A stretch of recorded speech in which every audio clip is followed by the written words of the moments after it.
Shalom,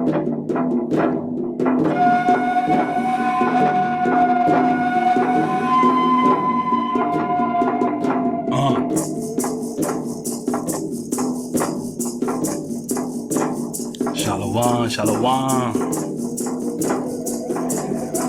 Peace, peace, peace.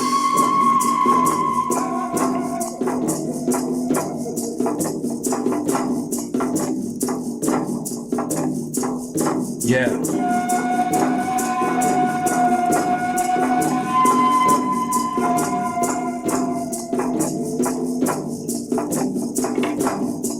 This is for everybody that love my music, right? That love the music. I like this song. But peace, peace. I hope everybody's doing well. Shalom to the tribe. Just wanted to set the tone a little bit.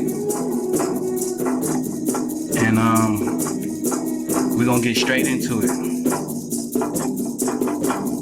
Welcome back, welcome back. As mentioned the last time we were together, right?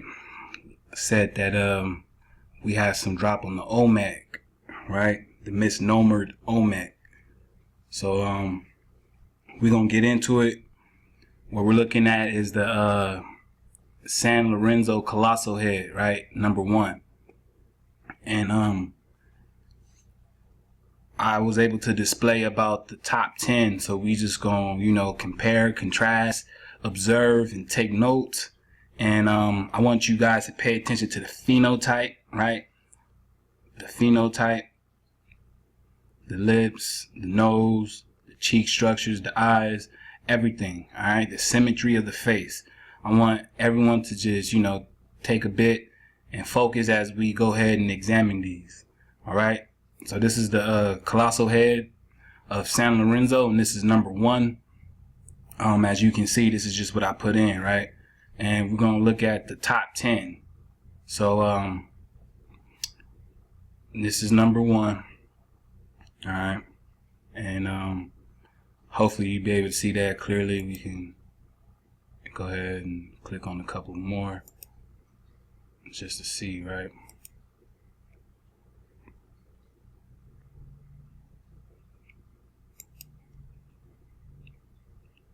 We're going to be getting into some things, so I just want everyone to take note and pay attention to every context, all right, in which the words are being shared and spoken. All right, let's go ahead and move on to number 2.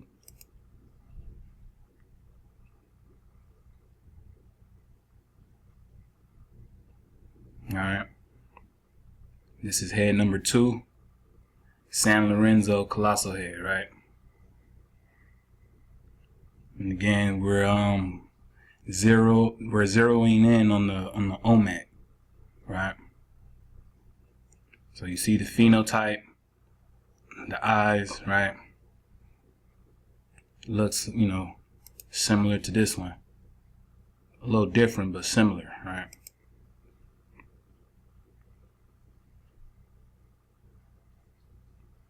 All right, so we're gonna go ahead and get to number 3. All right, here we have number 3. All right, this is what number 3 looks like.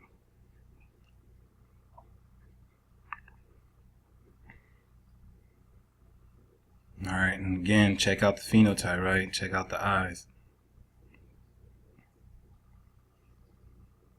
All right, keep in mind, they kind of phenotypically, they all are kind of similar. All right, so this is number 3, and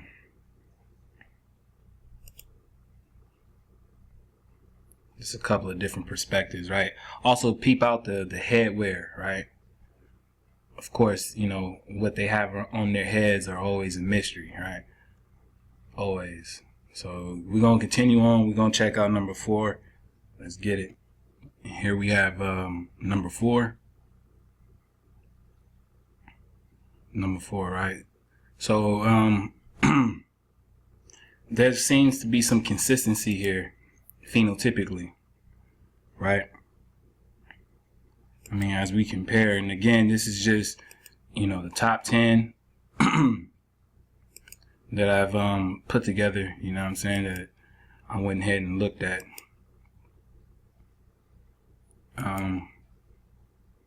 We're just checking them out 1 through 10. All right.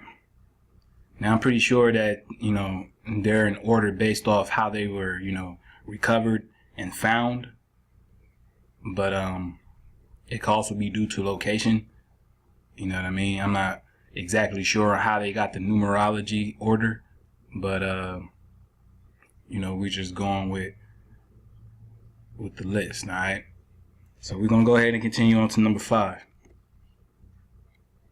All right, so here's colossal head number 5, right? And I mean, again, it's pretty consistent.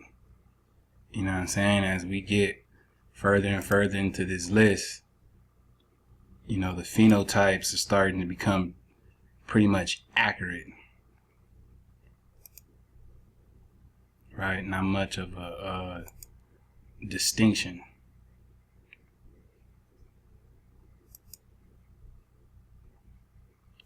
Right. So this is number 5. Looks like he got the slick mug on him, right? The slick mean mug. You know what I'm saying? Pretty sure a couple of us be walking around like this on the usual. You know what I mean? Alright, we're gonna go ahead and get into number 6. Alright, here we're checking out number 6. Now I can see, you know, somewhat of a change, just a bit. Not too much, but you know, it's just this one seems to have its own look somewhat, at least, you know, in the cheek area, the lips and the nose, a lot like the other ones, but in the face, at least, you know, it's a little similar to this one, right? A little similar. Still talking consistency though, right?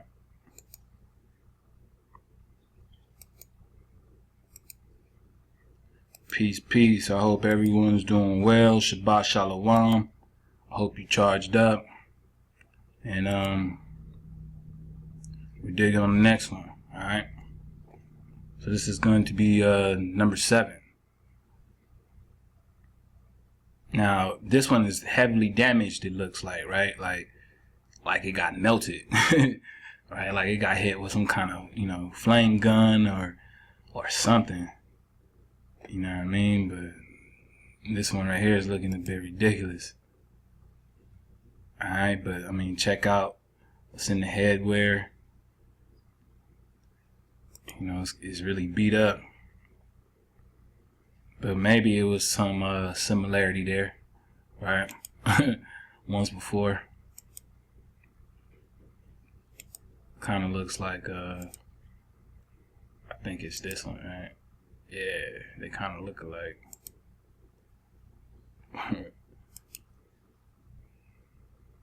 Alright.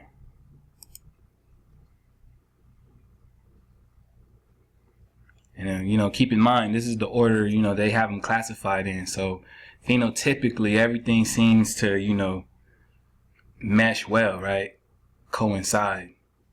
So, we're going to go ahead and get to number 8. Alright, so this is, colossal head number 8, and again, we're paying attention to the phenotype. All right, to the phenotype, and I can't blow it up any more than this. You know what I'm saying? So at least you have the number and the image, so you can go ahead and check them out. Right? You can check out this one. You know what I'm saying? And Pete was on the head, right?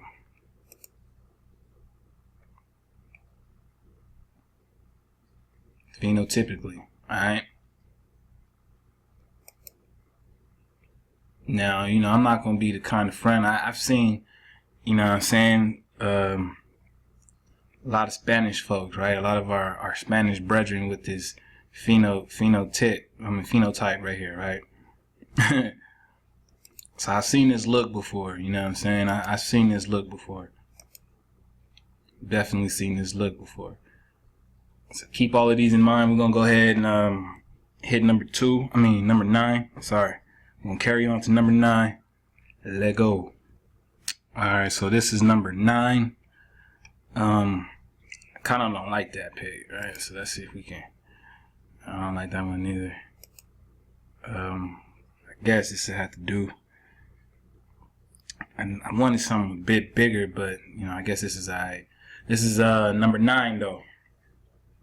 Alright, and I'm not sure the condition these heads were found in, but I mean, as we can see, some erosion definitely were taking place, right? And they definitely seem to have some age to them. If not, then it was some type of cataclysm that brought, it was basically messed these things up. You know what I'm saying? So this is number 9 right here, and once again, right, they pretty much coincide with one another. All right, because there's a lot of debate on what the Olmec look like and who they are, and folks want to say the heads aren't enough, but I mean, you don't make colossal heads of basalt volcanic rock, right, and carve certain features into it for light work. That's not light work. This is not light work. All right, or maybe it was. I'm saying it could have been. You know what I mean? But my point is you can't discredit the face. All right, you can't take away from what's being pushed out just because it's not enough. I mean, to those with the phenotype, it's a whole lot. All right. Like they said, a picture can speak more than 1,000 words. So, we just gonna let stones speak for themselves. All right. Shalom. We're gonna go ahead and get into, number 10. And let's see what we got. All right. This is number 10, the last one, right? And yeah, as we can see, the phenotype on this one is pretty common, right? I mean, I'm pretty sure all of us has seen a face like this sitting right next to us, right?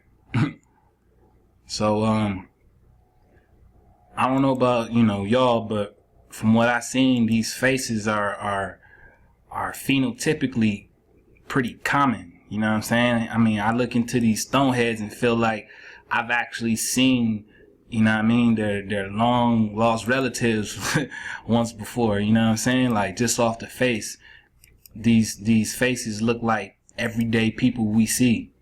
You know what I'm saying? Everyday people we see out here in, what we now call the United States of America. All right? Every day. Every day. Right? I mean, this one's been, destroyed.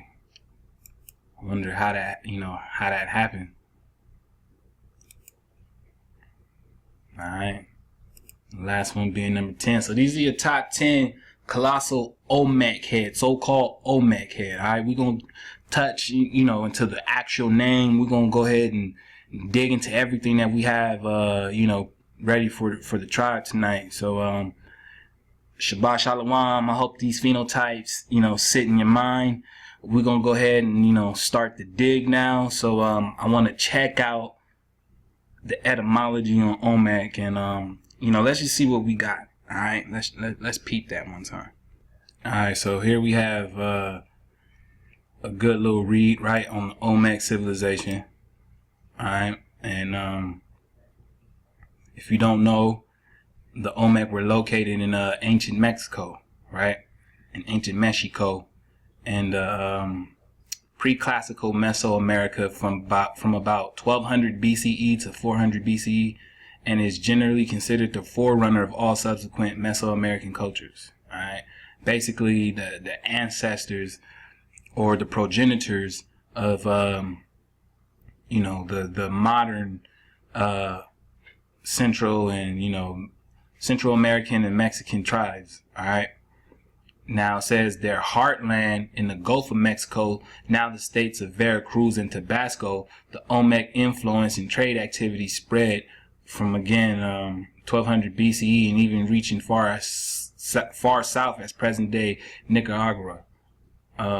Monumental sacred complexes, massive stone sculptures, ball games, the drinking of chocolate, and animal gods were all features of Olmec culture, which would be passed on to those peoples who followed this first great Mesoamerican civilization.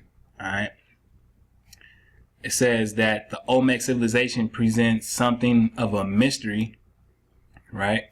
Indeed, we do not even know what they called themselves, right? So they're telling you they don't even know the name that the Olmecs referred to themselves as. And everything about them really so far is a mystery, right? As Olmec was their Aztec name, right? Aztec name, and meant rubber people. So Olmec as we know it, right, came from the Aztec language, and they pass it off as it means that the rubber people. All right. So I wasn't satisfied with just rubber people, rubber or anything. I heard that term a lot, and I felt like there was much more to it. So, I had to dig into it, and you guys know how I am. You know what I'm saying? I get that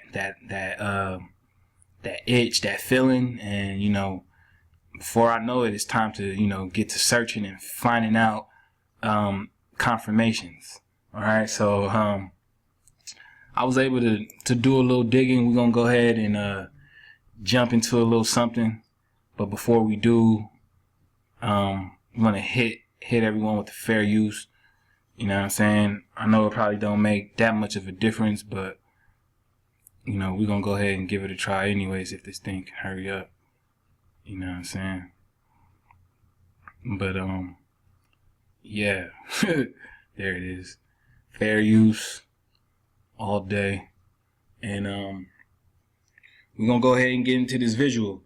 So keep in mind I'm on this crappy laptop. I'm trying to give it the best shot that I got, so bear with me.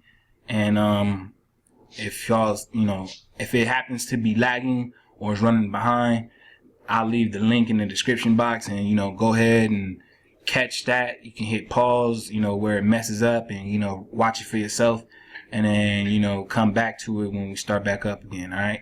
So we're gonna go ahead and get into it, and let's go. All right, let's talk about the Olmecs if we can. Who were the Olmecs, David? The Olmecs are a very recent civilization to us. Prior to really 1940, the Olmecs were completely unknown. Up to that time, as the archaeologists believe that the oldest civilization that was in Central America was the Mayans. And the Mayans went back to, at that time, as the archaeologists believe that the oldest civilization that was in Central America was the Mayans. And the Mayans went back, up to that time, as the archaeologists believe that the oldest civilization that was in Central America was the Mayans. And the Mayans, the Olmecs were completely unknown. Up to that time, as the archaeologists believe that the oldest civilization that was in Central America was the Mayans. And the Mayans went back to, at that time, they were saying, well, the Mayans went back to, say, 500 BC, 800 BC, something like that. But what happened was, in the 1930s, art experts in the United States began realizing that there was this style of art coming out of Mexico that was totally unique, and it wasn't Mayan, and it wasn't Aztec or Zapotec or Mixtec. It was this very unusual and distinctive kind of art, statues, jade artifacts, things like that. And this is how they found the Olmecs. And the look of the Olmecs is very curious. It wasn't Aztec or Zapotec Mixtec. It was this very unusual and distinctive kind of art, statues, jade artifacts, things like that. And this is how they found the Olmecs. And it wasn't Aztec or Zapotec or Mixtec. It was this very unusual and distinctive kind of art, statues, jade artifacts, things like that. And this is how they found the Olmecs. And the look of the Olmecs is very curious. The most famous things of the Olmecs are what we call the colossal heads, these gigantic basalt heads. They weigh 20 tons, and they look like Nigerian rugby players or something. They're wearing helmets. They look very, very African. They have the typical Negroid wide nose and thick lips. When you see these guys, they don't look like Mayans. They look extremely African. Although some Olmecs also look very Oriental. They look very Chinese. Even other Olmecs have beards and mustaches. They look more like Mediterraneans, Phoenicians, and things like that. So in 1940, what happened was the archaeologists in Mexico had a special conference, and they called archaeologists from all over the world. And at that time, they gave them all this evidence for the Olmecs. They said, yeah, there's this other culture that's older than the Mayans, that's older than every culture that we can find in Central America. And in fact, conference, and they called archaeologists from all over the world. And at that time, they gave them all this evidence for the Olmecs. They said, yeah, there's this other culture that's older than the Mayans, that's older than every culture that we can find in Central America. And in fact, this ancient culture that now we're going to call the Olmecs, the rubber people, they're the ones who, in fact, created the calendar. They created the number system. They created the ball game. Many of the early Mayan cities that now we're going to call the Olmecs, the rubber people, they're the ones who, in fact, created the calendar. They created the number system. They created the ball game. Many of the early Mayan cities, like those, like Washington, deep in the Petan jungles of Guatemala, they're saying now that, yeah, that was originally an Olmec city, but eventually became a Mayan city. The Olmecs themselves go back, they're saying, to about 1,500 BC. The Olmecs are characterized by, again, this really unusual facial features. They often have this frown. They look like they're Africans. And they have the cone head. In my book, Mystery of the Olmecs, there's a lot of pictures of these guys, and they're really strange looking. Are they from this planet? Features. They often have this frown. They look like they're Africans. And they have the cone head. In my book, Mystery of the Olmecs, there's a lot of pictures of these guys, and they're, again, this really unusual facial features. They often have this frown. They look like they're Africans. Now, I don't really agree with this African thing, but I know the proxy, the hijacker is going to call us an African anyway. So I'm just letting it play. But you should already know what time it is by now. Chill. And they have the cone head. In my book, Mystery of the Olmecs, there's a lot of pictures of these guys, and they're really strange looking. Are they from this planet? Well, boy, when you see some of these guys, and they're heavy, elongated heads, I mean, for whatever reason, they have either bound the heads as babies, or else they naturally look like this, but their cranial capacity is like double that of a normal human. Yeah. And people look like this all over the world. Akhenaten and Nefertiti, Egyptians did this as well. Tutankhamun himself was also what we call a cone head binding. That the dolicephalus is the technical term for that, where you have an elongated cranium. I have a whole chapter in Mr. the Olmec about this, and the more you look into this whole thing of head binding, of shaping these long, cone-headed cranium, the weirder that gets. Because I'm not sure that they made these. These look like they're genetic mutations, or they came from someplace else. When you see them, they look like aliens, and it's so that's been I think a natural assumption, because when you see some of these skulls and the figurines and things like that come out of Mexico, also South America. Yes, you're right. They look like they're extraterrestrials. They Look at the size of the eye sockets, David. They're huge. Well, that's right. And, these are not the kind of guys you're going to want to meet in a dark alley. They look like something out of, these alien movies or something like that. And, in fact, that Swiss artist, Geiger, who created all of that kind of look, these long-headed... Keep in mind, right, I'm assuming y'all not, with the spooks, right? We're assuming y'all not with the spook. So how is it that, in all the major movies they pushed out, especially in the 90s, dealing with aliens, so-called alien, right? The alien, right? Why is it that, they're always heavily pigmented, right? Like this thing right here, this insectoid with the long skull, right? Heavily rich in melanin, right? To the point where it looks like oil.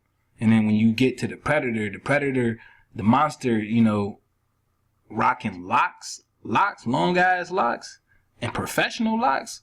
You know what I mean? Like, they're not no crappy looking things. They don't look beat up. You know what I'm saying? They care about their antennas. Just keep that in mind as he's saying these things. And please pay attention to the context that he's putting everything in. Alright? The little hints about the Asian looks and the Chinese. Pay attention to all of that as we continue. There's sort of, insectoid aliens in that movie. But that is what these guys look like. And when you show photos of just your typical Olmecs, there's some weird-looking guys. You can hardly believe it. Are you familiar with Lloyd Pye's work in The Star Child? Yes, I am. And Very similar skull. Well, right, it's his skull, and I've been privileged to examine the Star Child skull myself. I've met Lloyd a couple times. And that is a really unusual skull. And that's the kind of thing we're talking about, where you have these really strange skulls. Star Child skull is like that. And there are, sideways, kind of. In Mexico and in Peru, you will see in museums some of these skulls, and some are really shocking to see. They're just so strong. We don't know why people did that. Now, it may be that some of these rich word extraterrestrials that just how they naturally look. We know that, at least in some cases, the Olmec and the Mayans and the Olmec, like we're doing, put the curves in North Korea,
attention to it. I studied his work twice, I think.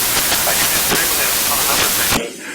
But, the idea that the Anunnaki aliens are here, or that they look like this,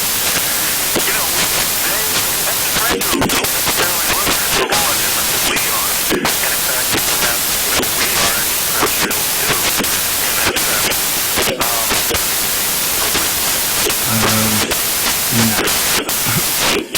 Nah, buddy. Not at all, but, people can dream. I don't like to shit on people's dreams, but nah. Extraterrestrials don't necessarily look a whole lot different than we are. And in fact, perhaps, we are extraterrestrials too, in that sense. But with these elongated skulls, this was... Notice how he said in that sense. It's like he almost knew he's not. Like, you know what I'm saying? He's trying to trick you. You know what I mean? But he knows he's not. In fact, perhaps, we are extraterrestrials too, in that sense. Extraterrestrials don't necessarily look a whole lot different than we are. And in fact, perhaps, we are extraterrestrials too, in that sense. But with these elongated skulls, this was really a hallmark of the Olmec. And also a special frown that they had. There were certain looks. There was a V cleft also in their heads. Like they actually had, at least they depicted this kind of a cleft right at the top of their head. They did. The Olmecs did all kinds of weird stuff, including tattooing, piercing. They had mohawk haircuts. A lot of the weird stuff that we do today, they were doing back then. And I kind of showed you, there's nothing new under the sun. But a lot of these weird Olmec characters, except for the really elongated heads, I mean, they would almost look like a modern guy walking down the streets of Los Angeles or something. Hey, David, when we come back, let's talk about the... All these weird Olmec characters, except for the really elongated heads, I mean, they would almost look like a modern guy walking down the streets of Los Angeles or something. Hey, David, when we come back, let's talk about the kind of technology. But a lot of these weird Olmec characters, except for the really elongated heads, I mean, they would almost look like a modern guy walking down the streets of Los Angeles or something. All these weird Olmec characters, except for the really elongated heads, I mean, they would almost look like a modern guy walking down the streets of Los Angeles or something. Hey, David. You walk down the streets of Los Angeles lately? You drive down the streets of Los Angeles lately? Let me know who you see out there walking. Alright? Let me know who you see out there walking. Yeah. When we come back, let's talk about the kind of technology that they might have had. And also, you've done some work on lost cities. What about Atlantis? I've got to talk with you about that, too. We'll be back in a moment. David Hatcher-Childress, our guest on Coast to Coast AM. And our special guest, David Hatcher-Childress. Next hour, we'll open up the phone lines, but I've got more to talk with him about when we come right back on Coast to Coast AM. David, can we speculate on what kind of technology the Olmecs had? What do you think? Well, yes. I mean, one of the strange things that the Olmecs did was carve these giant heads out of basalt, and they weigh 20 tons. The basalt is extremely difficult rock to carve. It's so hard. So you have to look into that. I mean, the whole thing of moving giant megalithic blocks around, the Olmecs did that. Mexico does have megalithic cities, such as Monte Alban and Migla, also Levanta, the son of the Olmecs. So kind of, one of the things that we look at, and say with the Olmecs, with the Egyptians, ancient India, Atlantis, and whatnot, is what ancient people are able to do. And if you are able to take quarry, 100-ton block, is what ancient people are able to do. And if you, with the Egyptians, ancient India, Atlantis, and whatnot, is what ancient people are able to do. And if you are one of the things that we look at, and say with the Olmecs, with the Egyptians, ancient India, Atlantis, and whatnot, is what ancient people are able to do. And if you are able to take quarry, 100-ton block of granite or basalt, move that 20 miles, stack it up in a giant wall, places like Baalbek, Peru, Mexico, certain Pacific islands. I mean, you're in Egypt, of course. What you're doing is something that even modern construction companies wouldn't do today. It's kind of the way we look at the past. And this is in my book, Technology of the Gods. This was the subject I tackled was, okay, we perceive ancient civilizations as being primitive.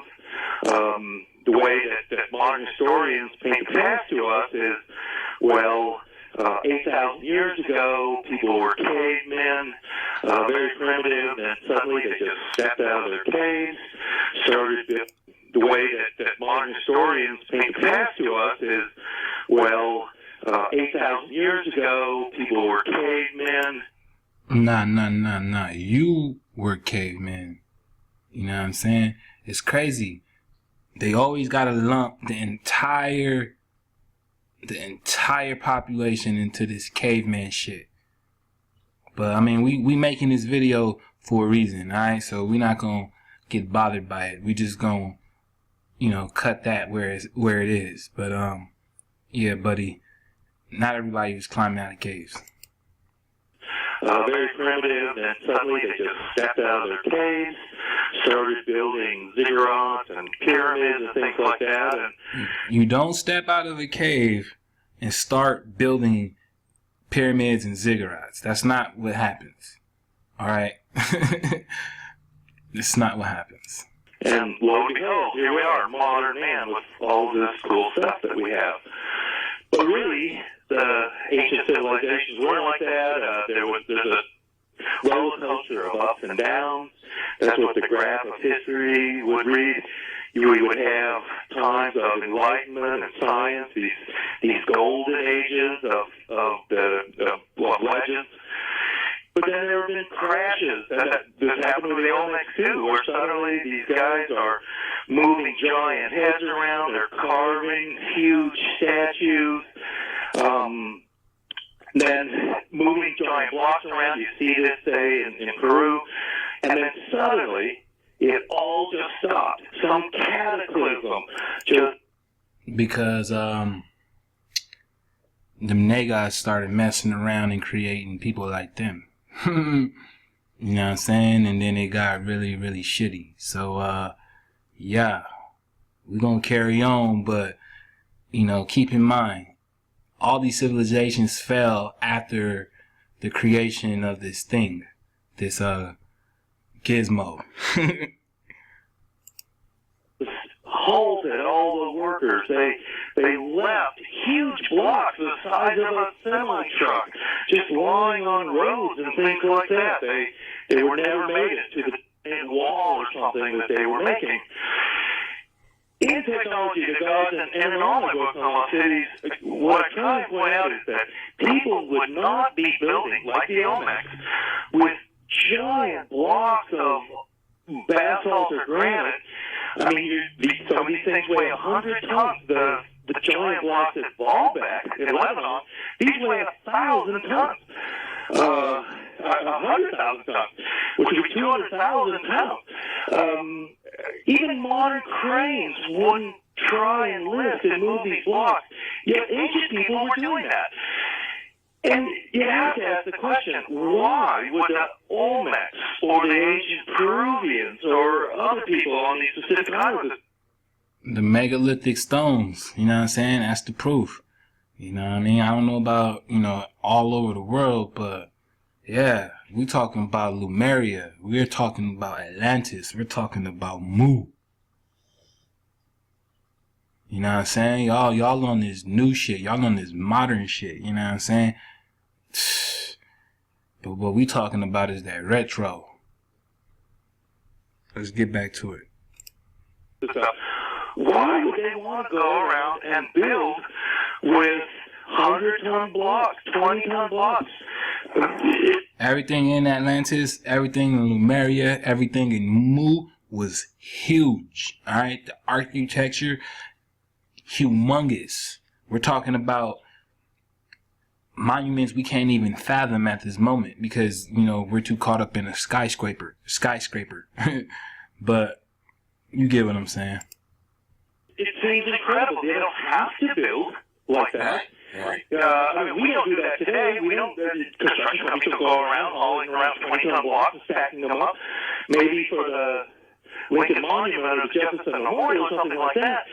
So you have to ask yourself. I mean, and this is what, say, Zachariah Sitchin would do, Eric McGonigan, myself, Graham Hancock. That is, why are they doing this? It's because they're purely chosen to do something so incredibly hard. It's because it lasts forever. Hawa. I hope you're doing well. And we're going to continue on a little something like this. Alright, so now that we're finished, you know, with the video, the guy on the video made mention about coneheads, right? And we see right here, this is the Coneheads film, alright? So Coneheads was a movie, as we can see, right? And we can see that obviously they have coneheads. And it came out in '93. Alright. And it says that basically the film was based on the NBC Saturday Night Live comedy sketch, alright, about real life aliens stranded on Earth. Alright. So they're saying that these aliens, according to them, of course, because you got to remember this is being given to us in the version of the proxy, right? So according to the proxy, the coneheads were real life aliens stranded on Earth, okay? And it says that they angelicized their Romulacan, right? Romulacan surname to Conehead, alright? So I don't know if you guys remember from the last drop, but they were talking about different star constellations and so-called planets and different points. This is basically what they get into as we get into this kind of information, okay? We were talking about different origin points for the different species of so-called alien, alright? And I just think that it's funny because they said that, you know, the coneheads were real life aliens who are stranded on Earth. Now, remember, I told you to pay attention to the context of everything that was being said, right? And even during the video, the context that I think his name was David, that he was using to describe these Olmecs. And he said that the coneheads, right, was basically their hallmark or their trademark. This is what they were known for. It was their signification, right? An identifying point to the so-called Olmec culture, right? As we get to the plot of the movie, it says, upon discovering the UFO in American airspace, the National Guard sends fighter jets to investigate, and they fire on the craft when it doesn't respond. Activating the clothing device too late, the spaceship crashes into the Atlantic Ocean, right, near Manhattan. The aliens aboard, Beldar Chlorholm and his life mate, excuse me, Primat, survive and quickly adapt to our human way of life despite standing out with their conical shaped heads. Alright? Conical shaped heads. So from the last presentation, we was talking about the cones, right? And remember, I was highlighting that point. So here we can see that basically this was, you know, stemming from from aliens, right? So-called real life aliens. And it was according, apparently these aliens specialized in coneheads. But as we can see, they also looked as people, right? So we can see with the features, they were sort of people-like. Now, we know this is a proxy, of course, you know what I'm saying? But they could have made the alien race look a complete different race, you know what I'm saying? We seen like aliens, for example, right? So, that's just something to, let sit in your mind one time, because, we all remember coneheads, but I'm pretty sure you wasn't linking the fact that maybe these ancient cultures either had a significance with so-called extraterrestrials that, they would want to call them, or if these, ancient people were actually considered to be extraterrestrials themselves. And as we proceed with this lesson, we're going to definitely uncover why that would be a suggestion. All right, so we're going to proceed on to the next tab, and let's get it. All right, I wanted to bring you guys to the etymology on the word melanin. All right, because I basically want to highlight something. Okay, now melanin, when broken down, is stated as a dark brown, right? Dark brown, right? Dark brown. Or what they want to call black pigment, all right? Found in bodies, okay? It also says that it means black, right? Black of darkish color, all right? Of darkish color. And we even have blue, right? Blue. And reddish, okay? Reddish. Reddish, reddish, reddish. Reddish, melanin. Alright? Melanin. So this is a key point because, as being referred to as so-called black, right? This is basically a low way of referring to anyone and identifying them as a person of melanin. Alright? Because this is exactly what it means, melanin. So for a society to refer to a gang of people for their melanin, what would that imply to the mentality of that society? Alright?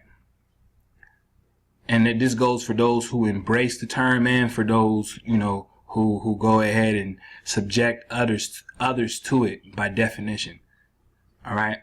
So we have so-called the red man, right? The red man. And then you have the proxy come out and tell you, oh, the red man's not black. The red man's not this and the red man's not that, right? Well, in the etymology of the word, we're looking at the word melanin, and dark brown, black, blue, and red seem to pop up as a term, right? As a meaning, a definition. So, that's very interesting because no matter what, it all stems back to the same thing, right? We're still dealing with people of color. You know what I'm saying? So it's funny. You'll have people who want to claim that they come from a red background, right? A reddish background, but at the same time denounce being black, which to me is stupid. Right? And it's just displaying the ignorance, because instead of just identifying the melanin and sticking with the melanin, folks choose to use the lack of better words, right? And when we have the lack of better words, it just reflects the inner intelligence.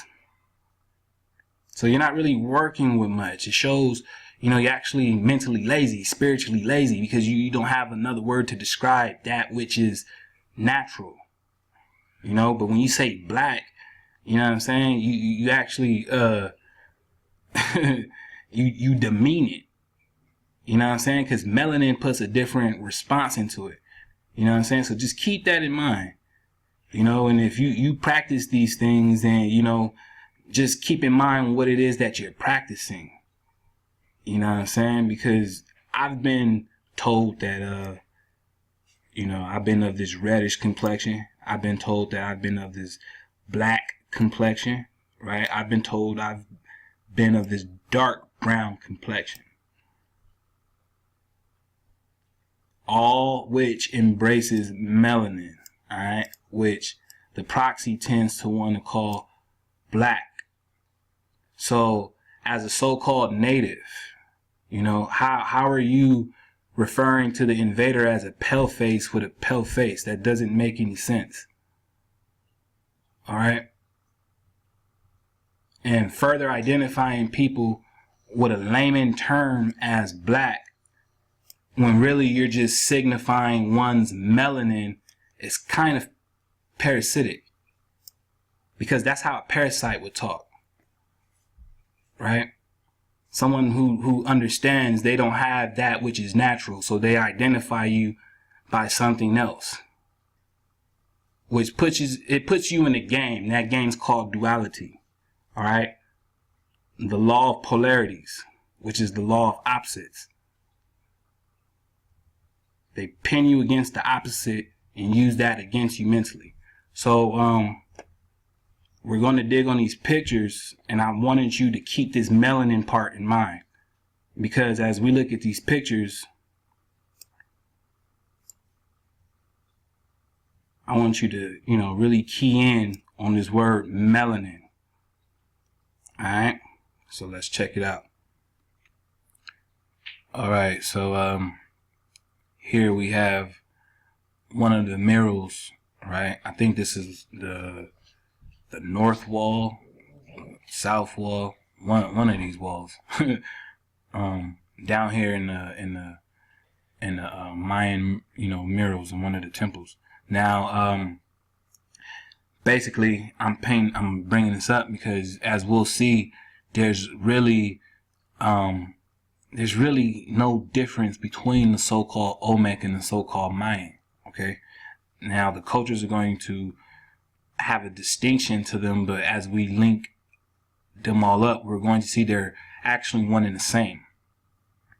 All right, and they're going to play around with you like that because obviously this is how the people look. Right, as we can see now, you see the rich tones of the melanin that varies. Okay, we got all shades right here. Okay, so obviously this black game is is for a reason, because if somebody doesn't have any melanin, they're going to look at you as a complete different species, right? That they identify on the surface by skin tone, which is very, you know, parasitic, because if you're coming around the people who all look the same skin tone, they're not going to identify each other as you're light brown and I'm dark brown and I'm red and I'm black. You know what I'm saying? That's a kind of stupid ass society, but you got to really pay attention to as why they would do such a thing. Right? I mean, just look at these people. All right, let's see if we can zoom in some. Let's see. All right, let's check this out. Now pay attention also to the head wraps. All right, look at the headwear. All right, look at the clothing. All right. Now I want y'all to see the fringes. You know what I'm saying? The fringes, right? And then check out these people down here, right? Look at this brother right here. Peep him out, right? Check out this one. You know what I'm saying? Everybody different, you know, tones, but of all the same society, right? He got the regal gear just like these brothers do. There's no separation. You know what I'm saying? So I don't get, you know, why when we come out and try to, you know, tell this to the public, obviously, right? We got to get hit with racism. It's really idiotic.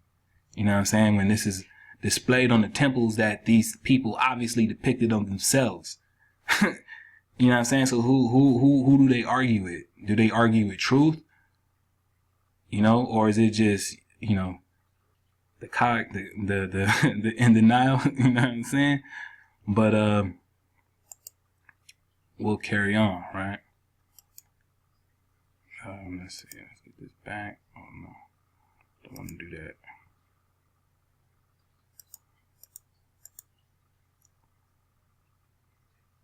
Here goes another one. All right. And again, notice the hair, right? Or the headwear. All right. Keep all of this in mind, because I mean, let's just be real, y'all. Who still wears any kind of style of clothing on top of the head like this still to this day? All right. People still walking around with head wraps still to this day. All right. And it's not an everybody thing. You know what I mean? The same color complected people still do the same thing today. All right. Still doing the same thing.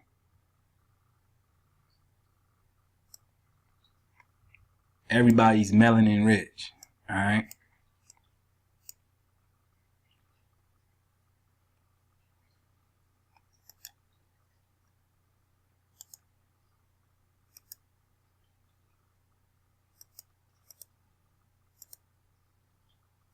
Trying to fix this. There we go. Go back. Alright, so here's another one. Right?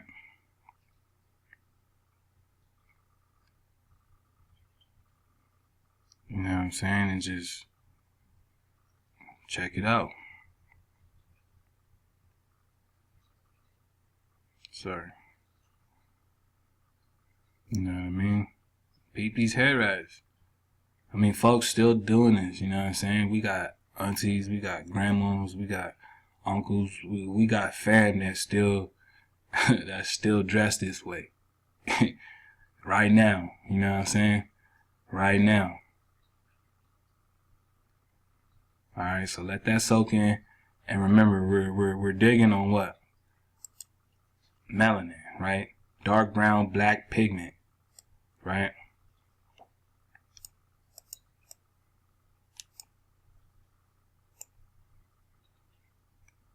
Right? What they want to refer to as black, right? A black of darkish color, sometimes even blue, right? And especially reddish. We all there? We all good? Right? So, you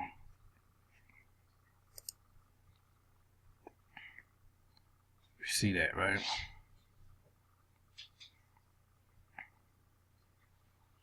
I mean, this is inside the mirrors. Alright? I mean, this is the mirror inside the temples. Alright?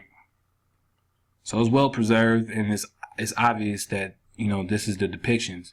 So, you know, these people come up with different classification to further the confusion. Alright?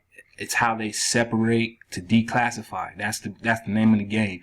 Separate and declassify. Alright? Separate and declassify. Alright. Now, look at these hair wraps, right? And look at the skulls.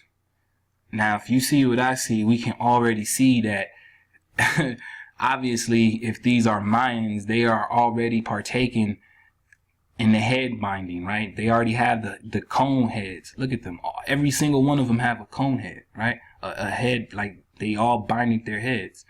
So when we were watching the video, the guy was saying that the Olmecs all had cone heads, right? And it was the Olmecs who looked like the average black dude walking down the streets of Los Angeles, right? So as we can see, in today's society, in today's mindset, if these people were all gathered together, they would be called black, right?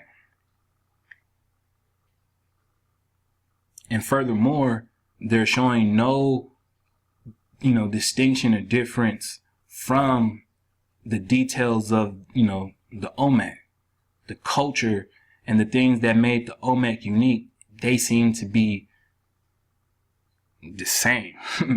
You know what I'm saying? So that's just something to think about as well. All right. Cause peep out the heads, you know, even in, you know, these, right? Check out the heads now, right? The head wrap. Everybody has a conical head. All right. For the most part.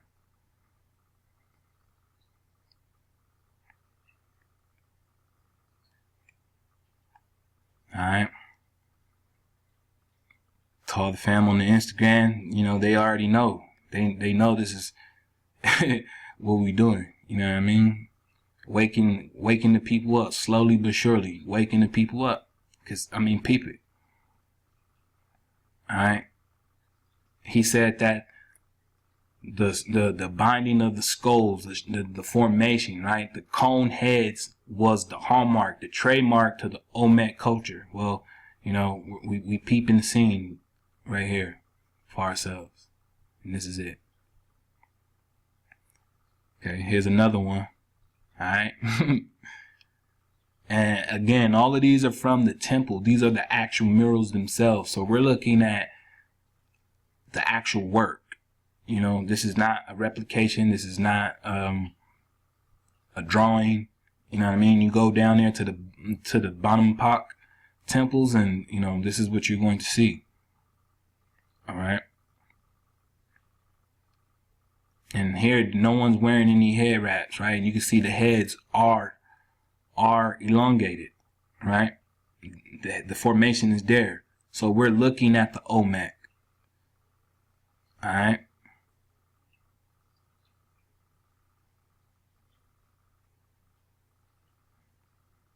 Now here's a stele, all right? And y'all know from the ancient library of trees, right? Flashing sword of Levi, we were touching on them steles, right? Now peep how homie got the, you know, what would look like to be a Bluetooth, right? This shit look like a Bluetooth. You know what I'm saying? Like, he already high tech. Peep my man's gear, you know what I'm saying? Look at what I mean, check this out, right? Look at the phenotype. You see the phenotype? All right. Olmec, right? So-called Olmec, right? You know, we know how the haters always want to hate. You know, they always want to, oh, those aren't black people, you know, Africa this and Africa that, right? Well, pay attention. You know what I'm saying? Pay attention. All right, because here's the next one. Now, you see how this is a vase, a cylinder vase, right? A Mayan cylinder vase.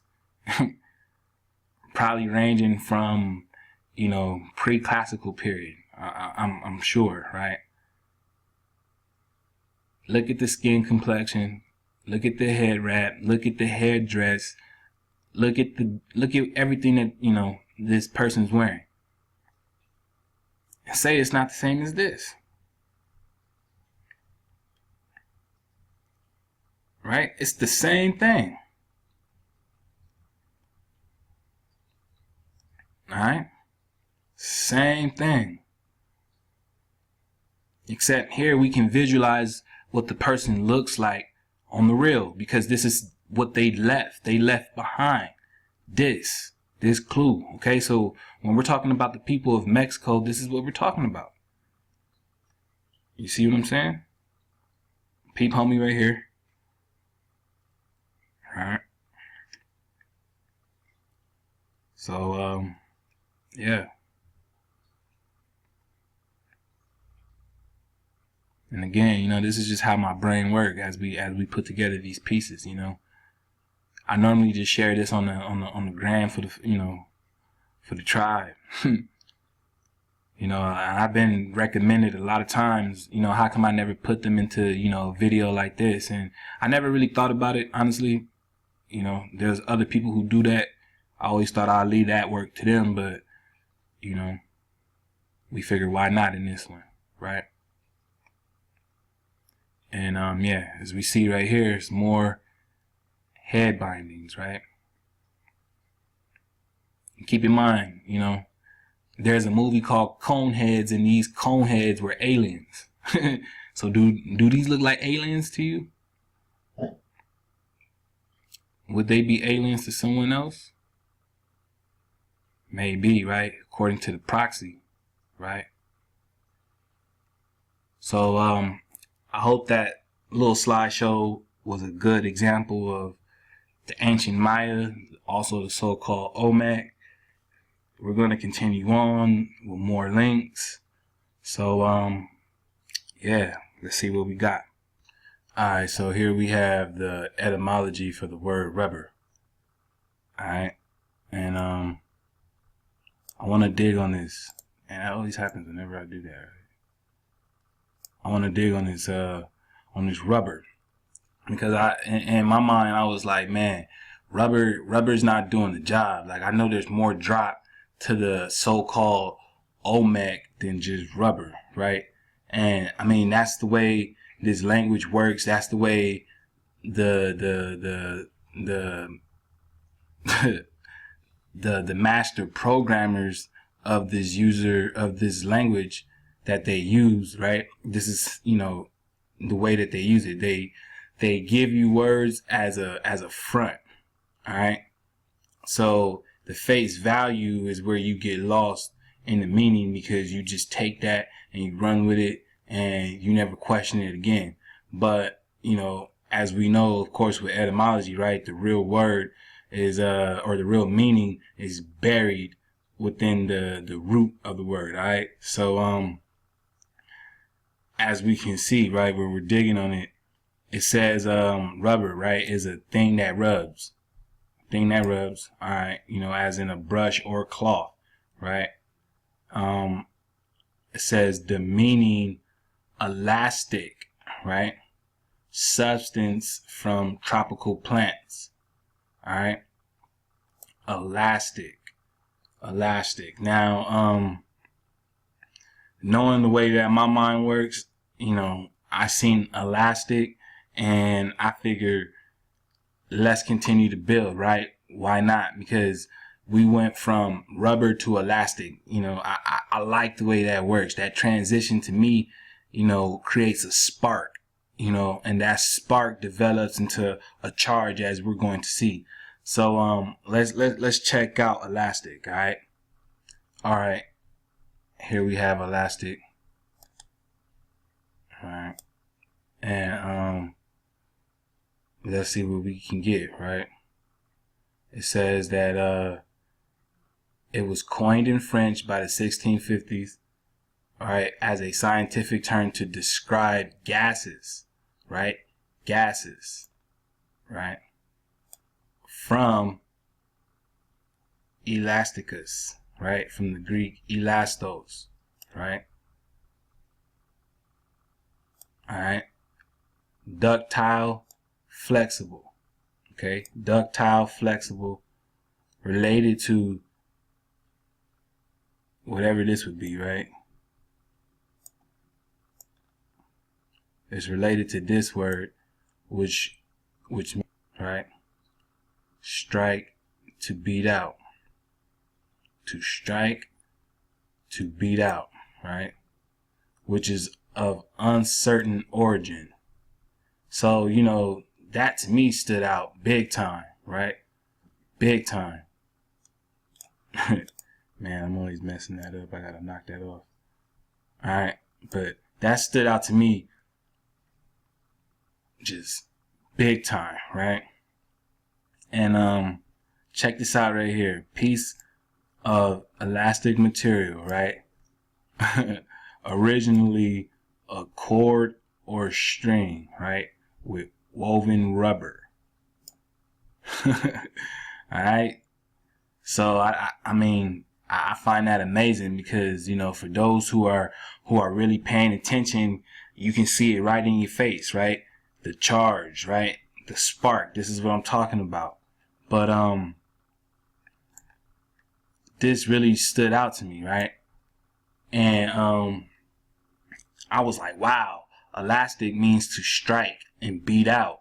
So now we're coming across a whole new different meaning when it comes to the term elastic, right? And I needed more on this word, right? I needed more on elastic. I needed more on the sounds and the different other words that are related to it linguistically, right? I mean, this is how I research. So I was like, all right, cool. And I typed this in, as you can see up here, right? I typed it in, and it gave me another word, right?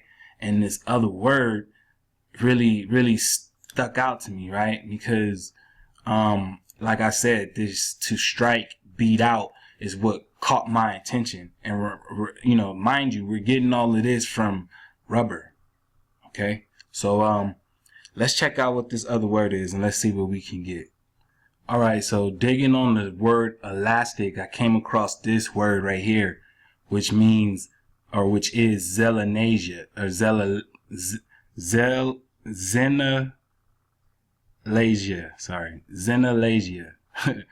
All right, Xenalasia, which means prevention of aliens from settling in Sparta.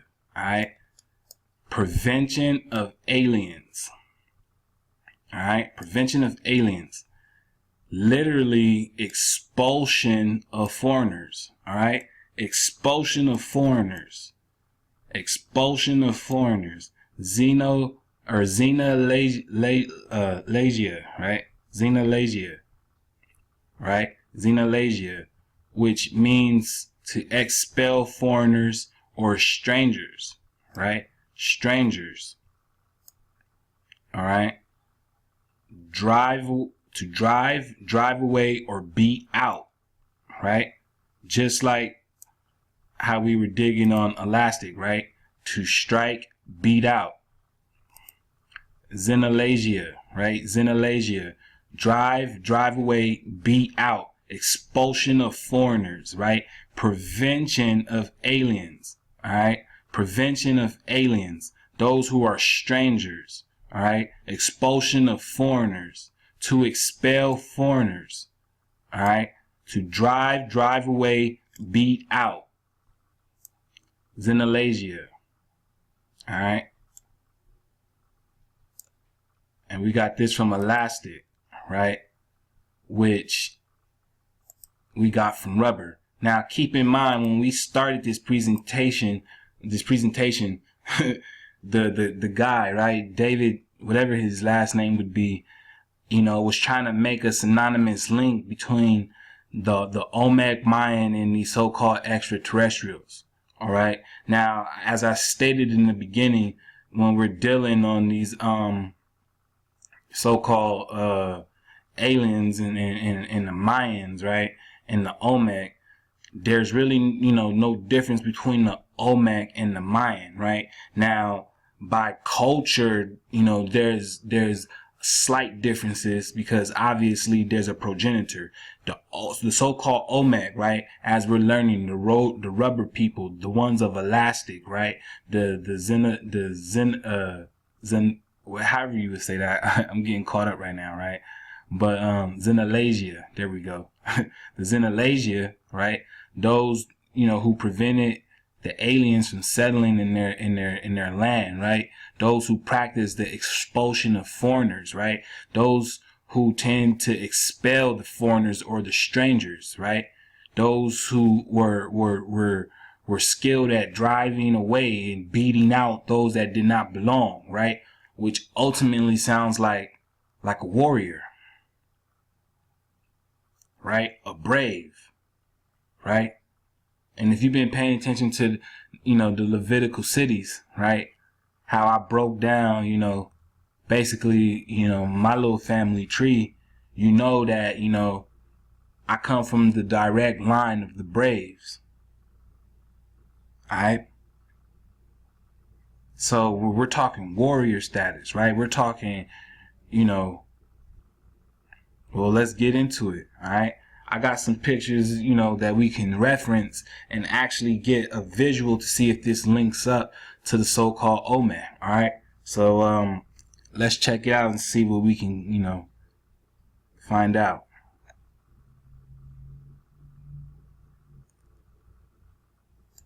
Alright, so here we have this, one of the photos that I came across, right? And I'm gonna blow it up for you in a second. And if you've been following along in this presentation since the beginning, right, then you'll know that that basically we're talking about the depiction of these people, right, and how they depicted themselves, right? So we're gonna blow this up a bit. Let's see. All right, cool. All right. Now let's peep game, right? As we can see up top, this one looks like to be a blue, right? This one seems to be, what we would consider fair skin, pale, right? And then check out this person right here, right? With the red on them, right? And let's pay attention. Let's pay attention to all of this, right?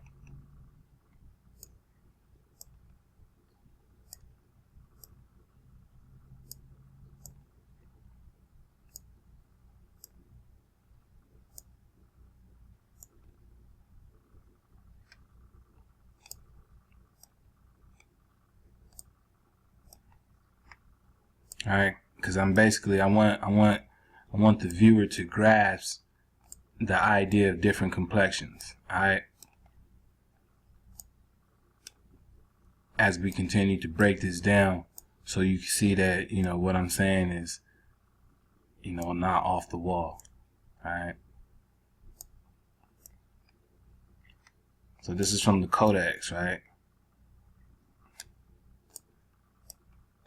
All right. So let's close this out.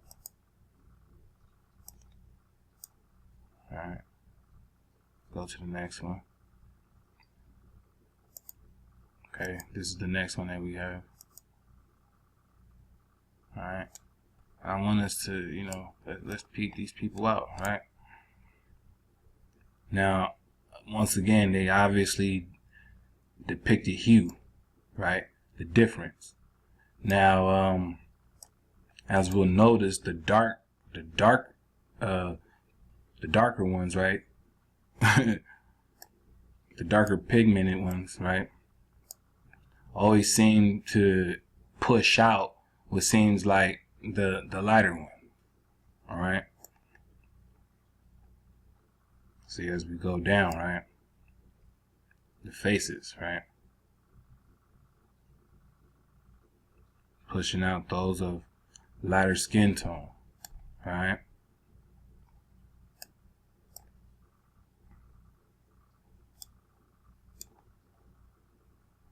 All right. And again, they look like warriors doing it as well, right? I mean, even in the last one, they look like warriors too, right? So this seemed to be like a so-called warrior society, right? That's what it's looking like. All right. Keep all this in mind. You know what I'm saying?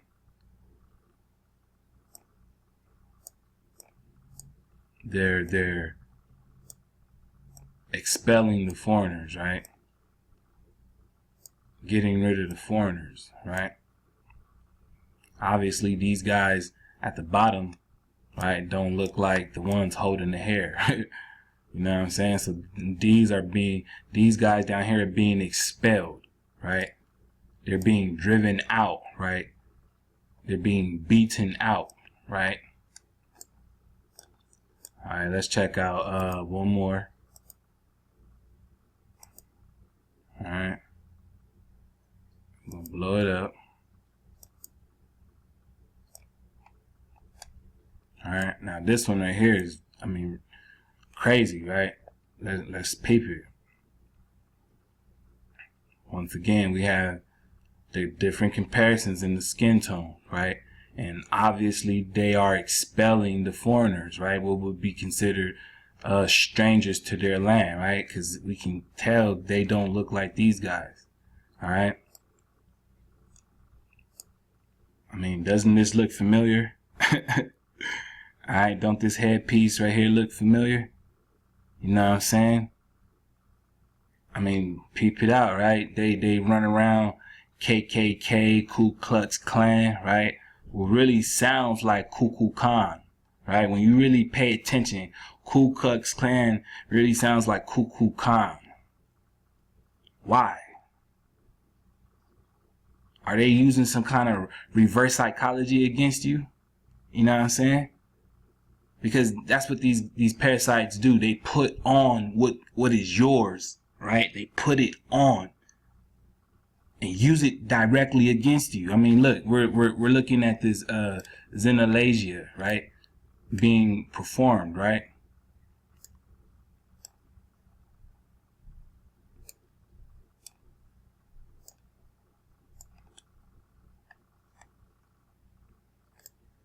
All right.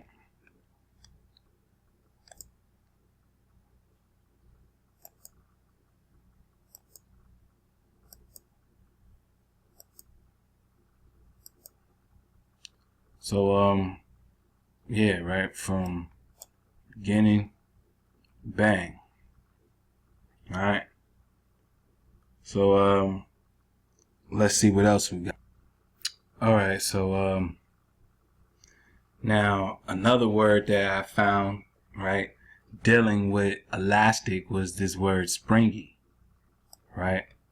And we were dealing with the, xenolasia, right?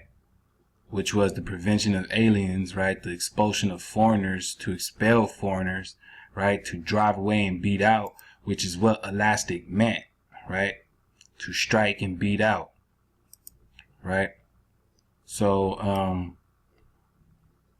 I was like, wow, that there is amazing, right? That we got this much information from just the word.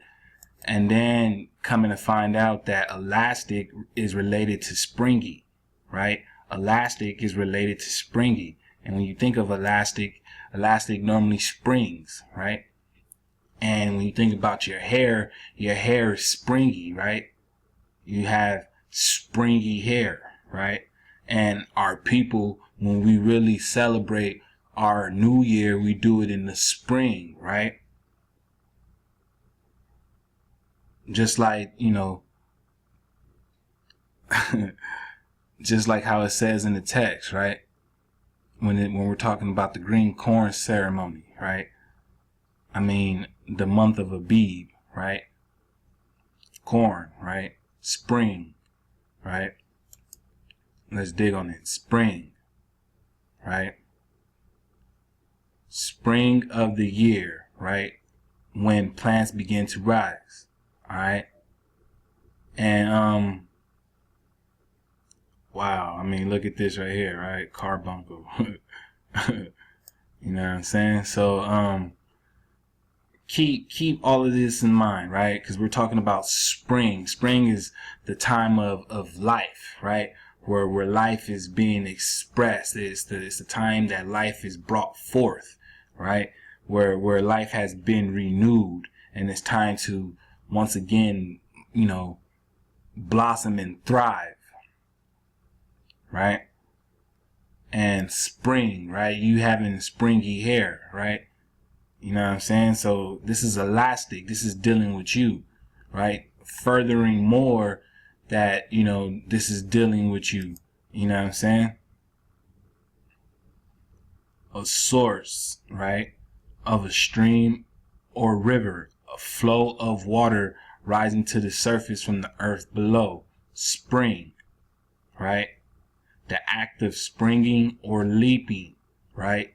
To leap, burst forth, fly up, spread, grow, to spring. All right? To spring. All right? To move. To move, right? To move. Right? Now watch this. Elastic, right? to go. Right? To go.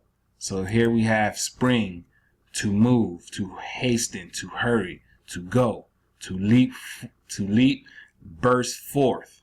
All right? Fly up, spread, grow. All right? We're talking about spring. We're talking about water. Right? The flow. We're talking about movement. Right? Vibration. We're talking about law, which is natural. All right. And of course, when we're digging with rubber, right, you can always expect latex, right, which is a body fluid.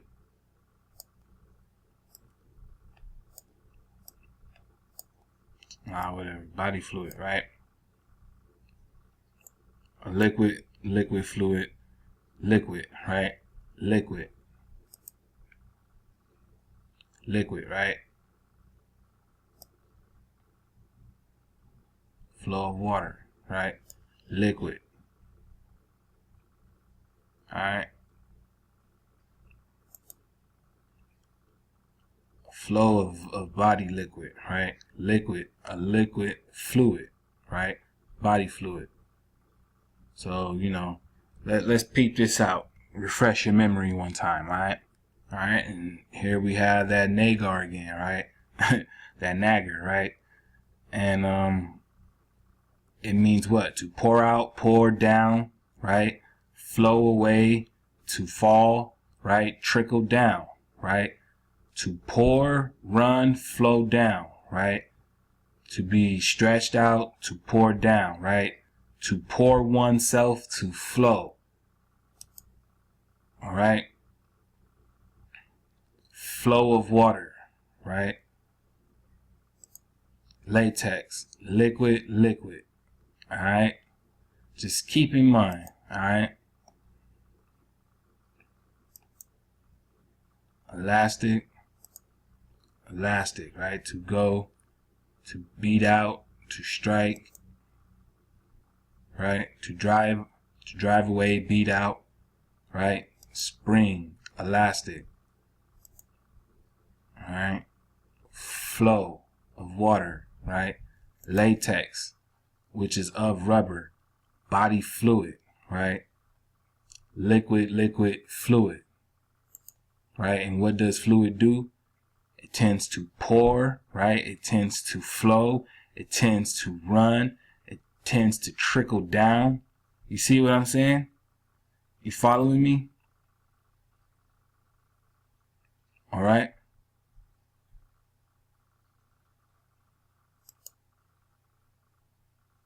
To be poured out, to flow. All right. To deliver. All right. So, let's continue. All right. So, you know, this is a link dealing with the so-called Mexican rubber tree, right? Because, you know, I was like, nah, my mind was so blown away.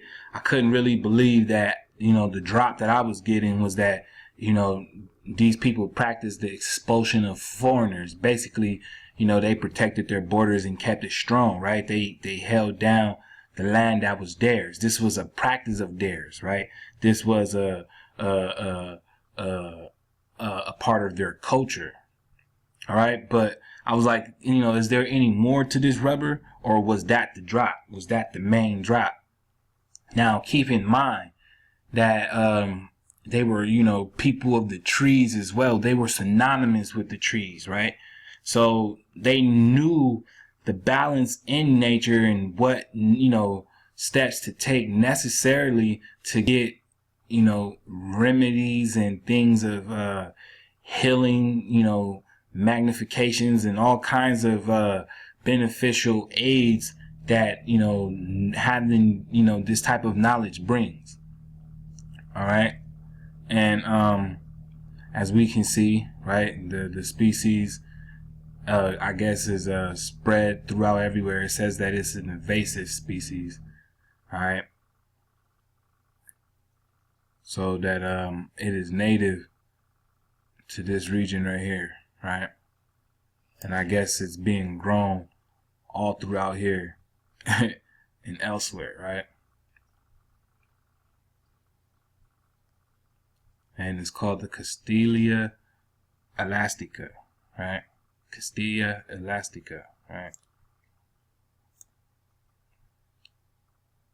So-called Mexican rubber tree, alright?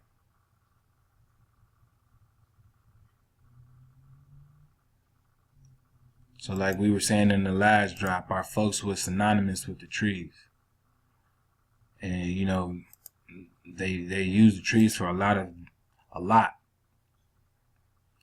You know, and when you go into today's world and you see how there's, you know, really no trees whatsoever, it just, you know, it goes to make one wonder, you know what I'm saying? So, yeah, we have another link we're going to check out, and we're going to keep this thing moving along. All right, so here we have another rubber tree, right? As we can see. Right, and it looks like it has even Brazil's name in here. All right, so it is, you know, most commonly known as the rubber tree or the rubber plant, and it is a tree, right? And it's a part of this genus, right?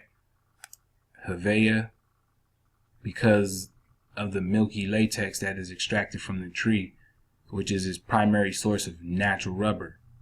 All right. That milky latex. All right.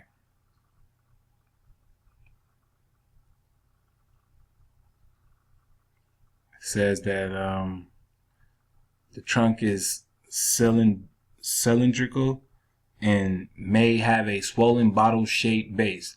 The bark is some shade of brown, and the inner bark oozes latex when damaged. The leaves have three leaflets and are spirally arranged. Spirally arranged, all right? Remember I told you about that spiral. Now keep in mind what I was saying, right? This is, you know, this is how it speaks back to us, right? Through, you know, I mean, for a lack of a better word, confirmation, right? The inflorescence includes separate male and female flowers. The flowers are pungent, creamy yellow, and have no petals. The fruit is a capsule that contains 3 large seeds. It opens explosively when ripe, right? Which means what? It springs forth, right? It springs, right? To leap, to burst forth, right? It springs. So, you know, you see how this is all connected, right? It's all connected with each other, right? Latex tapping, right? Latex tapping. You know, here they have an example of how they collect the latex, right, from the tree.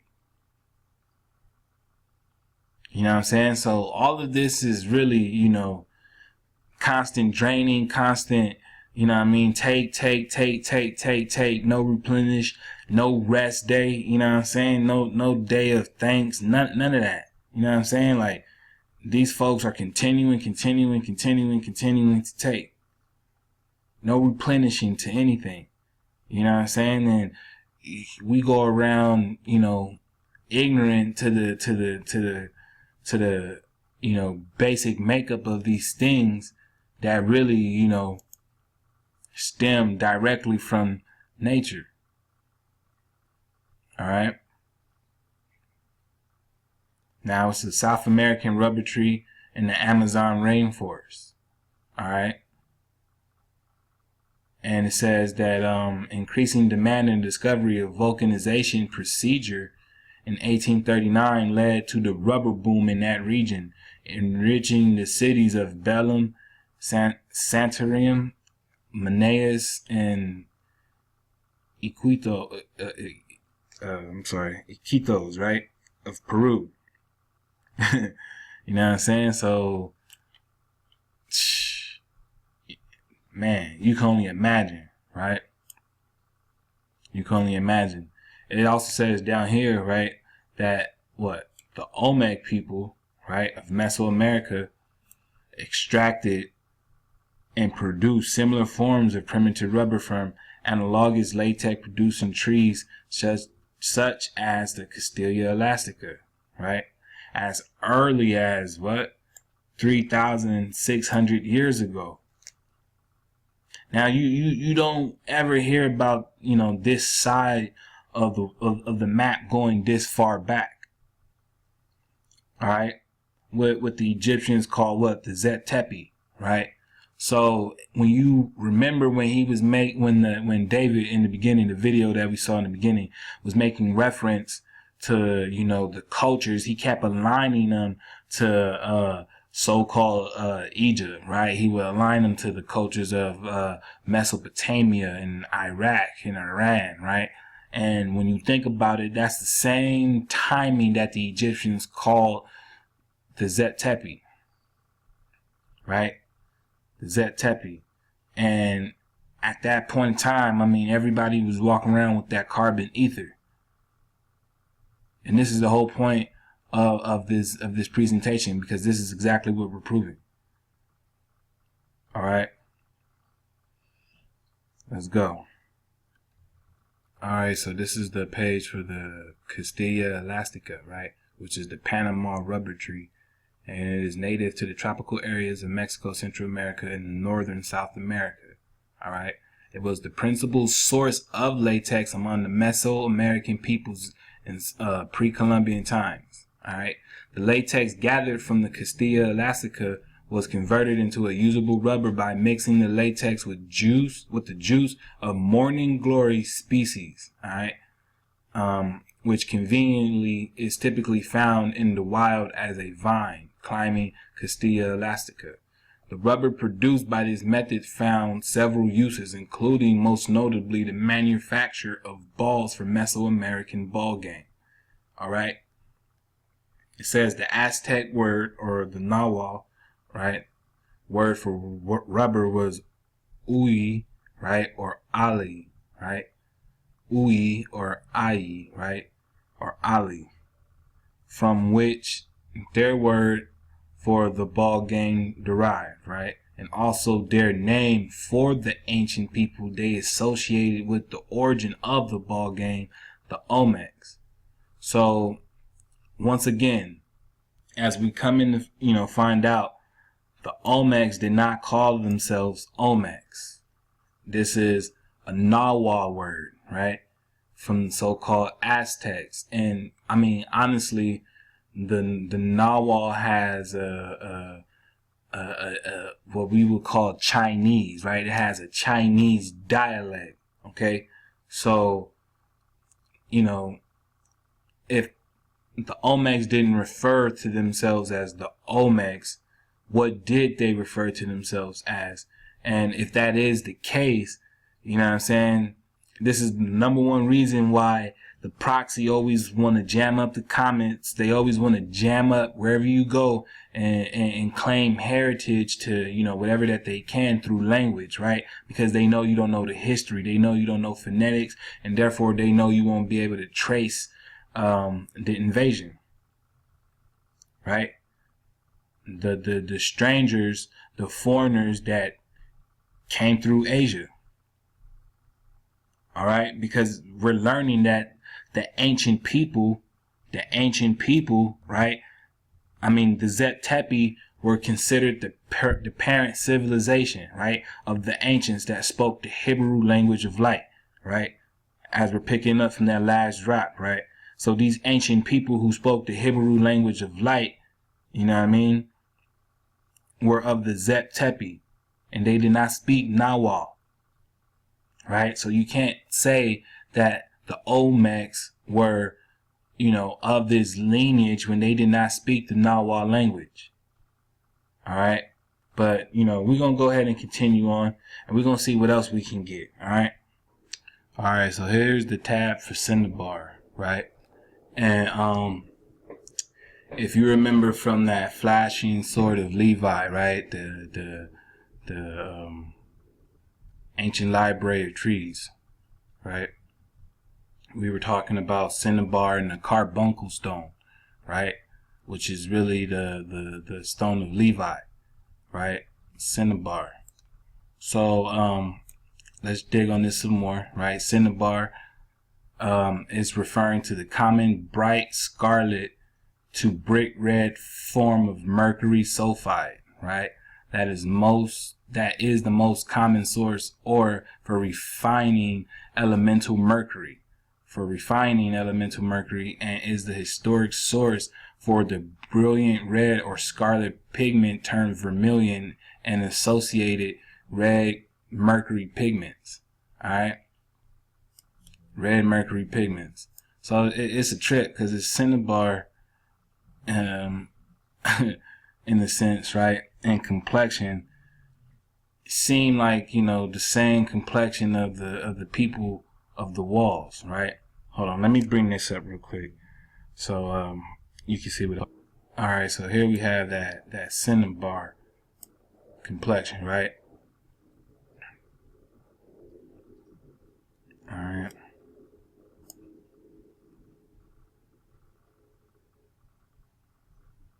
That dark. See what I'm saying? All right. So I just, you know, wanted to make mention of that real quick, right? Now, it says cinnabar has been used for its color since antiquity, right? In the Near East, including as a robe type cosmetic in the New World since what? The so-called Olmec culture, right? And China since as early as the Yang Shao dynasty or culture, right?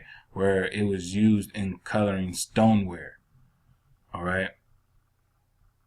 So, here again, you know, we're running into, you know, the so-called Olmec, right?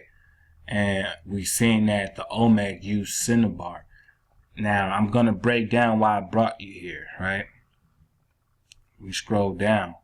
It says the etymology, right? The etymology, Greek word most likely applied by this dude, right, to several distinct substances. Other sources say that the word comes from the Persian word shangarf, right? A word of uncertain origin. So again, uncertain origin, right? In Latin, it was sometimes known as minimum, also meaning red cinnamon, right? Red cinnamon. Though both of these terms now refer to specifically lead textride, right? Red cinnamon though. And it hit me like, what? Red cinnamon? Cinnamon. They, you know, and you already know how I get. Now from rubber we got elastic, and look what happened, right? So let's see where the Most High had me visually, through this mental process where he visually took me, all right? Let's check it out. All right, so here we have the word cinnamon, right? The word cinnamon. It is a spice obtained from the dried inner bark of a tree in the avocado family. Now, wait, hold up. Cinnamon is a dried inner bark of a tree in the avocado family? Avocado family? Avocado family. Hold on. Let's check out avocado, right? Avocado. Says the avocado is a tree long thought to have originated in South Central Mexico. What? Originated in South Central Mexico. South Central Mexico.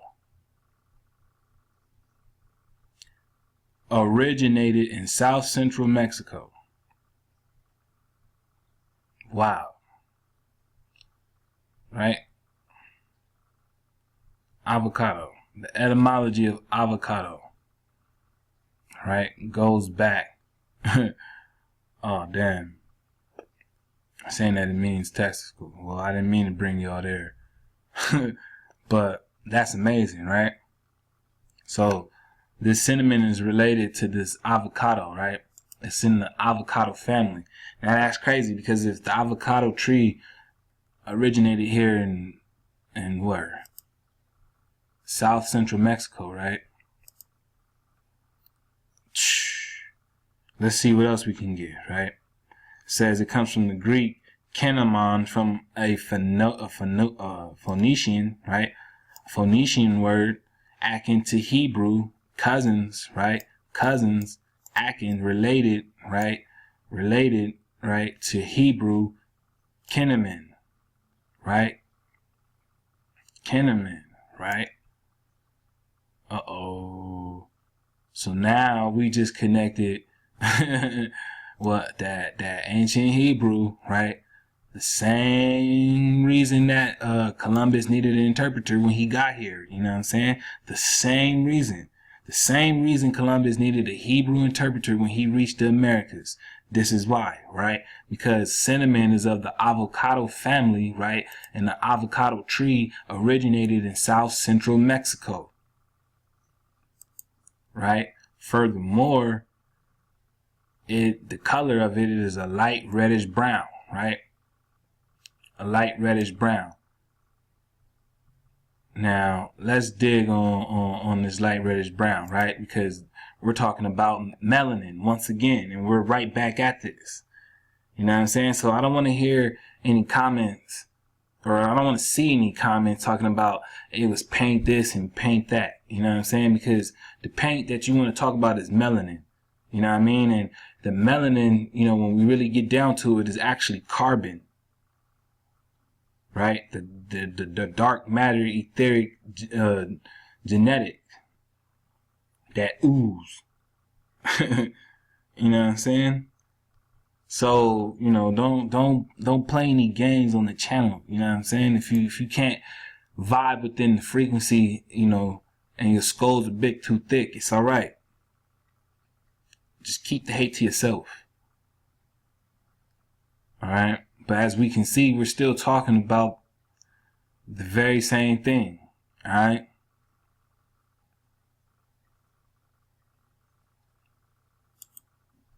Avocado, right? So cinnamon being a Hebrew word. Let's check it out, right? Here we go. Cinnamon, right? Cinnamon. Cinnamon is a fragrant bark used as a spice.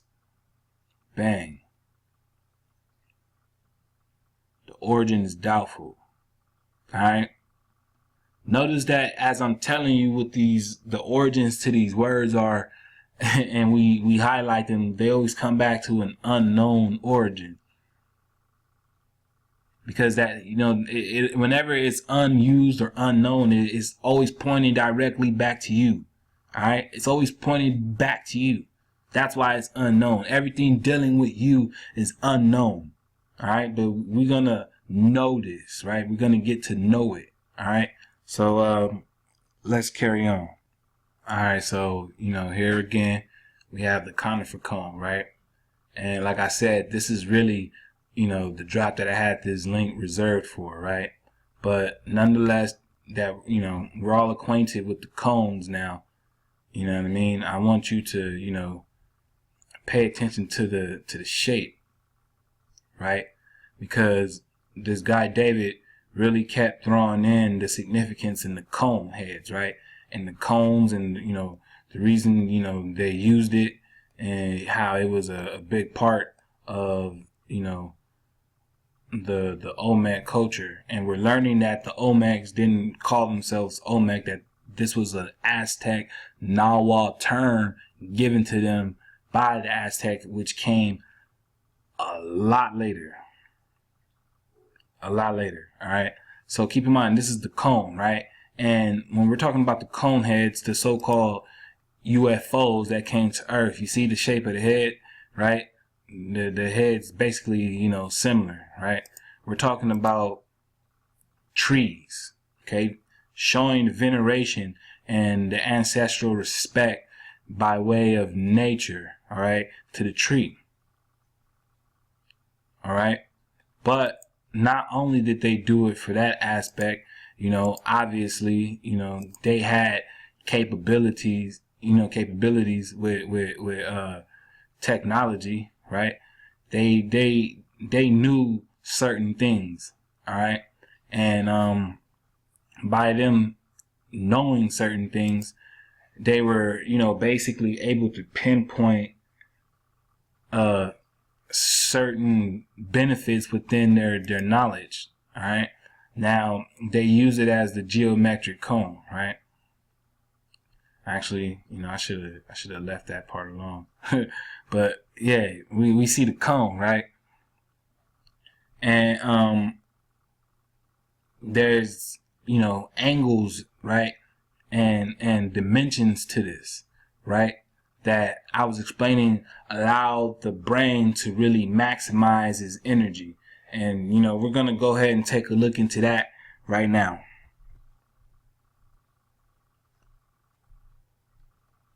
Alright, so here we have apex, right?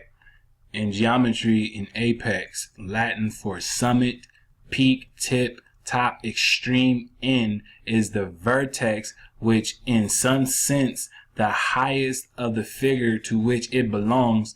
The term is typically used to refer to the vertex opposite from some base. Alright, so as we see the base of a square pyramid, notice it says square pyramid, right? Because there's a square within it when you talk about the base. And this is dimensionally, okay? I mean, that's why they always ask if you can see the circle within the square. You know what I'm saying? Because this is what they're talking about, all right? Or make the circle within the square. I'm sorry, not see it. But now the apex being the top, right? And when we're digging on them cone heads, right? Let's go back really quick. The top, all right? So here we see the top. Now, the top is what? The extreme end, the peak, right? The highest, you see? So they bring the energy from the base, right? When you go from the base, and if you're talking about the chakra points, you know what I'm saying? Everything's aligned up.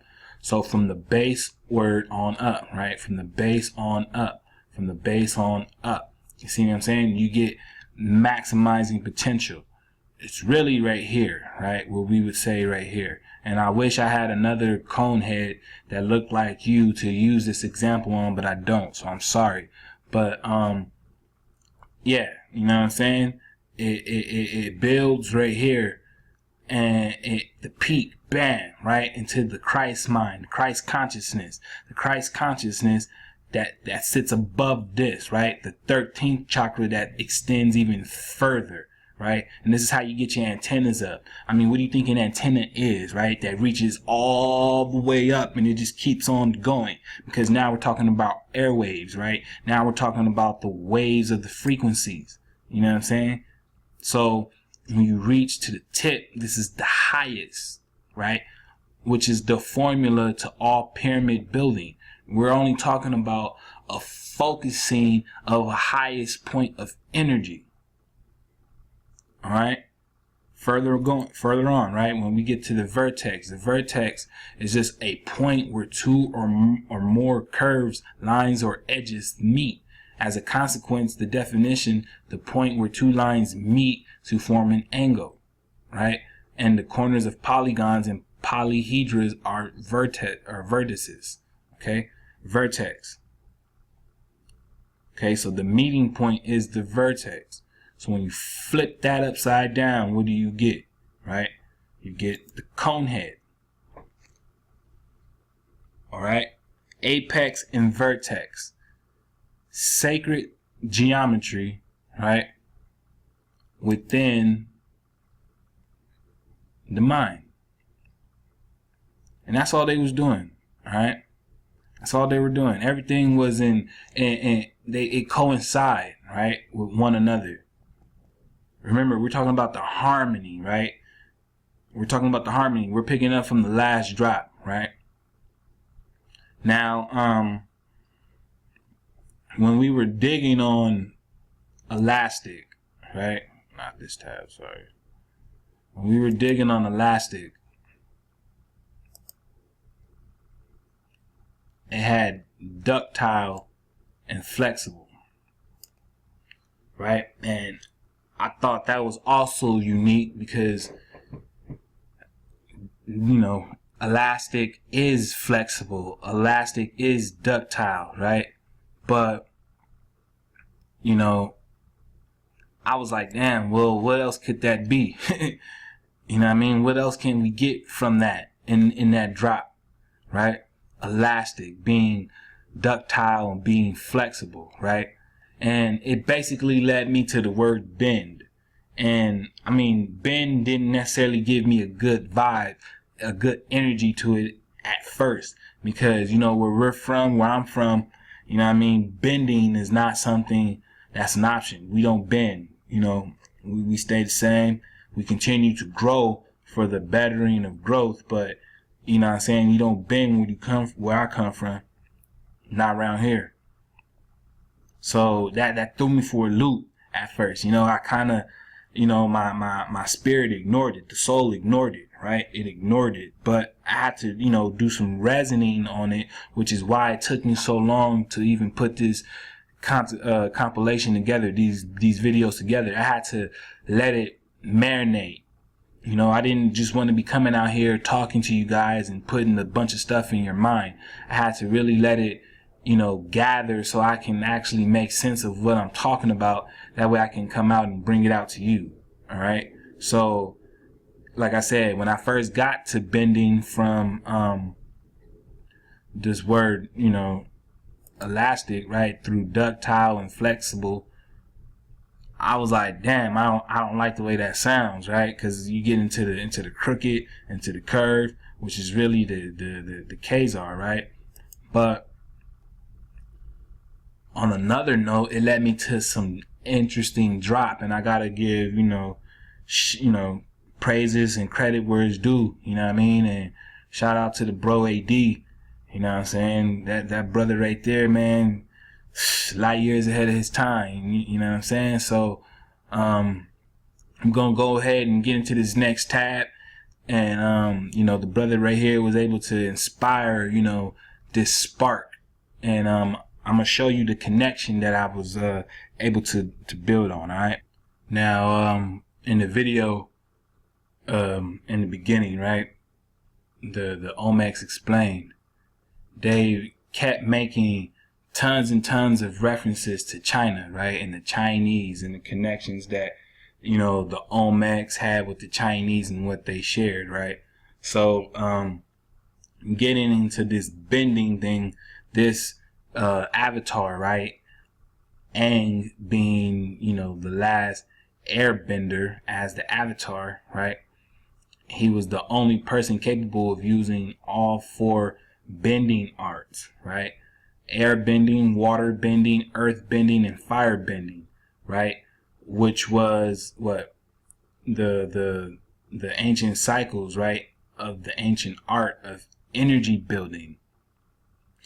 And that's when it hit me, like, whoa, energy building. We're talking about apexes and vertexes, right? from concentration of that energy, right?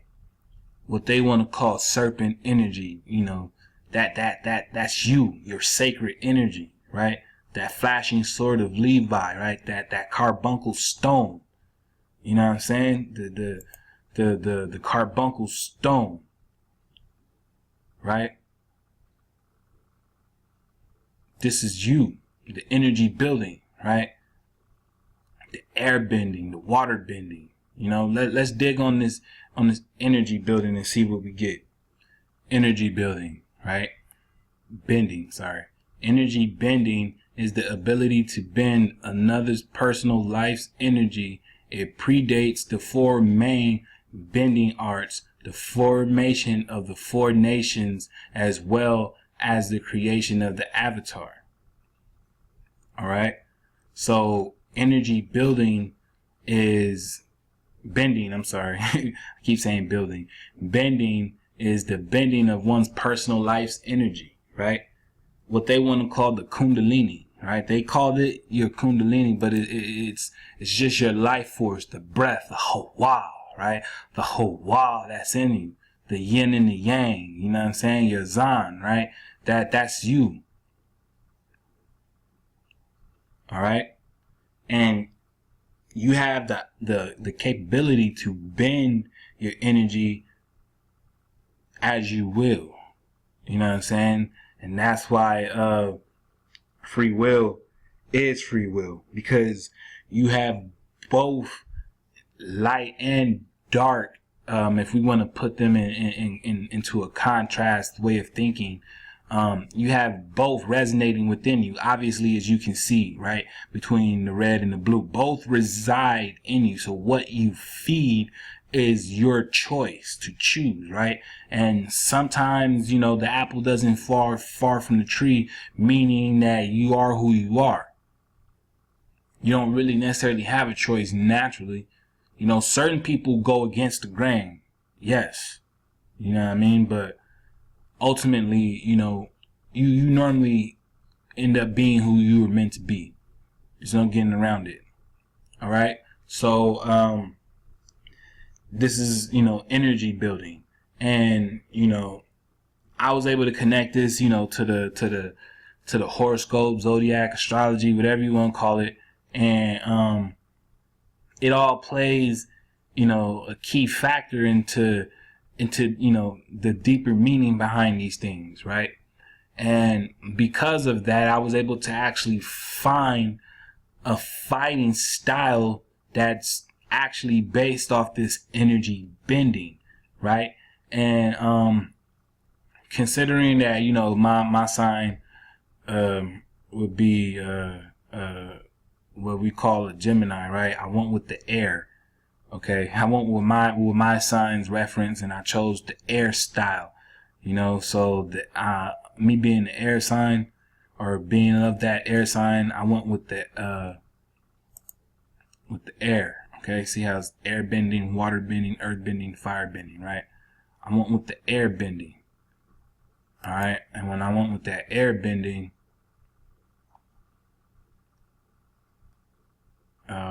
where is it at?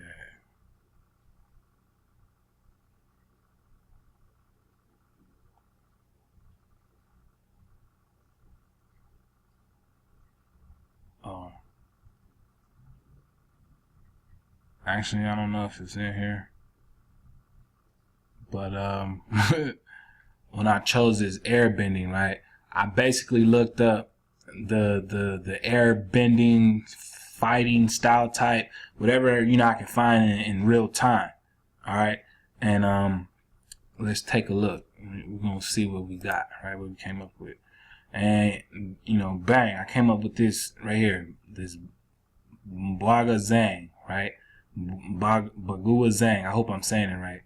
Bagua Zang or Bagua Zang, and it literally means 8 trigram palm. All right, and when you check out homie right here, you know what I mean? Like, look at him, right? It's not gonna blow up, but when you check out homie right there, the stance is called lion embraces the ball. Right? And when we were digging on the rubber, where is it at? The rubber, right?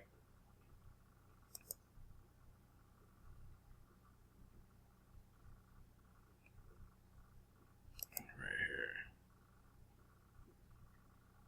For the ball, right? Most notably, the manufacturers of balls, right? So it's all connecting, you know what I'm saying? It's all connecting. Even down to the avocado. Alright, so I hope y'all, you know, are able to, you know, follow along. I hope this is all coinciding in your mental as it is with mine. I'm getting the tribe, you know, ready for this fair use. Yeah, as we can see, right? Because we're going to go ahead and actually take some examples and see what we can get and check out this actual air bending practice, you know what I'm saying, that was a part of this Olmec culture that, you know, I'm now connecting the dots to. All right, so fair use all day, and we're going to go into it like this.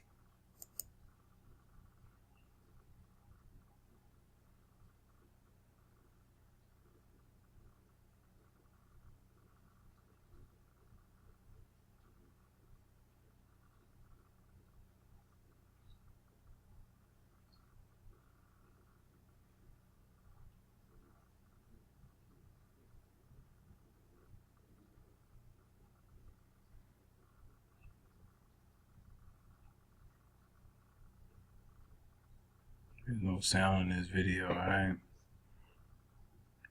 Just peep the way he's moving. Alright, see how he was in a circular motion the entire time.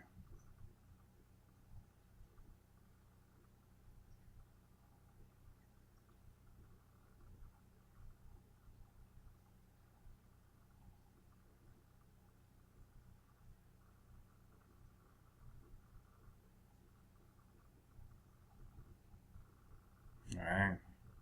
Sorry about that lag. That's what I was talking about. Alright.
Watching them. Make sure you do it right. Make sure they do it right. We know what it is, man.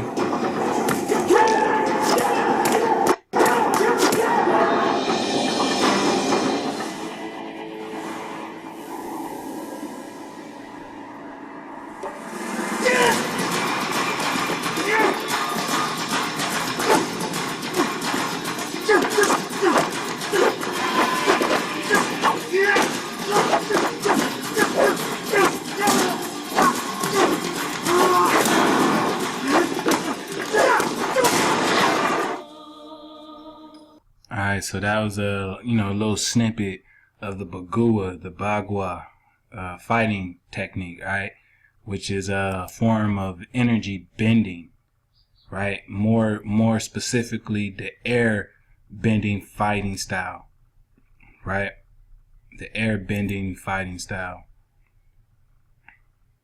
which we picked up from vertexes, right, and apexes. The manipulating and building and bending of energy to the highest point, right? That we got basically from elastic, meaning ductile and flexible, on top of to strike and beat out. All right. Now, I brought all of that up to explain, to break down the meaning, behind the rubber people. When they say the rubber people, this is what they meant. All right. But we're going to get into the name of what the people refer to themselves as directly. All right. And let's get to it. All right. Here we have the word Tomoanchan, right? Tomoanchan. Tomoanchan is what the name of the so-called Olmec people are. Tomoanchan. They are the Tomoanchan. Alright? And it has it here as a mythical location of origin. Alright? Now, like I said, whenever it comes to you, it's always going to be a mythical and unknown, a questionable source, because it's the drop. And, they're not going to tell you in layman's term, oh, this is you. All right. But, that's what I'm here to do. I'm here to tell you naturally by law that the Tomoanchan is where we come from, right? That is our ancient name, all right? The Tomoanchan, right? It says the mythical location of origin known to the Mesoamerican cultures of the central Mexican region in the late post-classic period, and the mythological traditions and creation accounts of late post-classic peoples such as the Aztec, right? The Tomoanchan was conceived as a paradise, right? Paradise. We're talking Eden, Adon, right? Adon as a paradise where the gods created the first of the present human race out of sacrificed blood and ground human bones, which had been stolen from the underworld of Mictlan, all right? And this is just basically an Atlantis story, okay? So this is telling you that, these people came through the flood. All right, like no doubt. You know what I'm saying? And these Tomoanchan were the people who were, created in the paradise, right? Right? Where the gods created the first people, right? It says Tomoanchan probably means we go down to our home. We go, right? Remember we were talking about I think it was elastic, right? To go. Alright? To go. So we go down into our home, right? It says the word Tomoanchan does not actually come from the Nahuatl language. Alright, so this is what I'm talking about. Alright. It says, but instead it is demonstrated to have its roots in Mayan etymology, with a meaning which can possibly be glossed as place of the misty sky. Alright. And being that one of where's the word? Where is it at? We're gonna get to it. Right here, right? Being of this carbon, right? What they just want to leave out as melanin, right? You come from that of the place of the misty sky, because that misty sky, right, is where all the melanin resides, right? All the melanin is up there, all right? And whenever it gets to the origin of these things, they point to star deities. All right. And these star deities are the ones who brought them civilization. All right. And we're going to go ahead and dig on this because it's believed that the Tomoanchan actually has, Hebraic roots. Right? Hebraic roots. The Tomoanchan linguistically has Hebraic roots, right? Because all of these letters, right? All of these letters, we want to take it as English and Spanish and German and so on, but they all stem from, that ancient Egyptian, that ancient Hebraic dialect. All of these letters were once symbols, that were once hieroglyphs, that were once just glyphs of sound. All right? The Tomoanchan. All right? Now, we're going to go ahead into this little Hebraic breakdown and check it out. All right, so here we have the word lamad, right, which is also a letter. It's a letter and a word at the same time. So that goes to show you how this Hebrew really works, right? Because the letters are also words within themselves, right? So let that set on your mental for a little bit. But as we get down to the meaning of it, right? What do we got? We got teach, right? Learn, instruct diligently, expert, skillful, teachers, unaccustomed, right? To teach, shout out to the bro, right? To exercise, to learn, to be taught, to be trained, right? To be accustomed, to be diligently an expert, to instruct, to learn, to be skillful, right? When we get down here, it says to chastise, right? To strike. What? To strike, to beat with a rod. I mean, there we go, right? It came back full circle, right? Recruits for war, right? Trained. You see what I'm talking about? We're talking about war, right? Warriors, right? To train. What was the term? Zelenasia, right? Let's get that word back. Where was it? Right here. Xenalasia. Right? To beat out, right? And furthermore, elastic, right? Elastic. To strike or beat out, right? And the word lamad, meaning to, to teach and to learn, also means to strike, to beat with a rod. So you see how the wavelengths are hitting my brain, and I'm able to really, uncover these things through these words like this, right? Because this is just the frequency I tap into when I'm talking with the Most High, right? Trained, practice for war. And I was telling you that, the Tomoanchan seemed like a warrior people, right? A warrior people. But let's continue to go further, right? All right. Now we have the word kokma, right? Kokma. All right. Kokma means wisdom, right? Skillful man, wits, right? Wisdom, skill in war, right? Wisdom in administration, shrewdness, wisdom, prudence in religious affairs, wisdom, ethical, religious. All right. Kokma. All right. So kokma, right? From Tomoanchan. Tomoanchan, and we got kokma and lamad, right?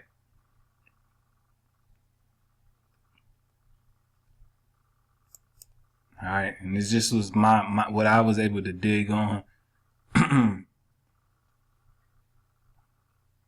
from the words, right?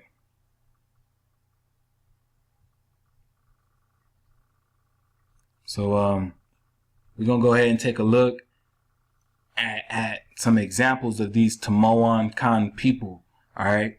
And it was basically, as we read, the Tomoanchan were the progenitors, right, of the Aztecs and the Mayans and so forth. And it's even said that Tomoanchan is not Nahuatl, right, but is actually of the Mayan etymology.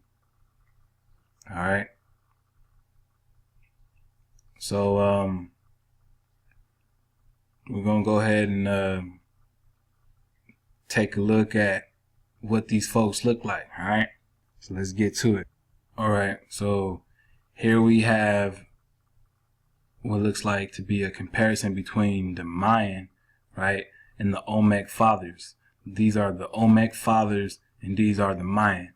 The Olmec fathers are the Tomoanchan, right? The Tomoanchan.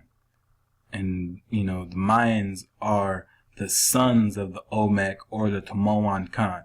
Now you can see the facial structure right here is completely different from this structure. All right, phenotypically relatable, but there's a difference, right? So this is why when we started this presentation, I gave you the presentations of, the previews of the so-called Olmec heads, right? The stone colossal heads, right? Now these look like the heads, right? The stone heads. These are what we call Tomoanchans or Olmec. These are the fathers of the Mayans.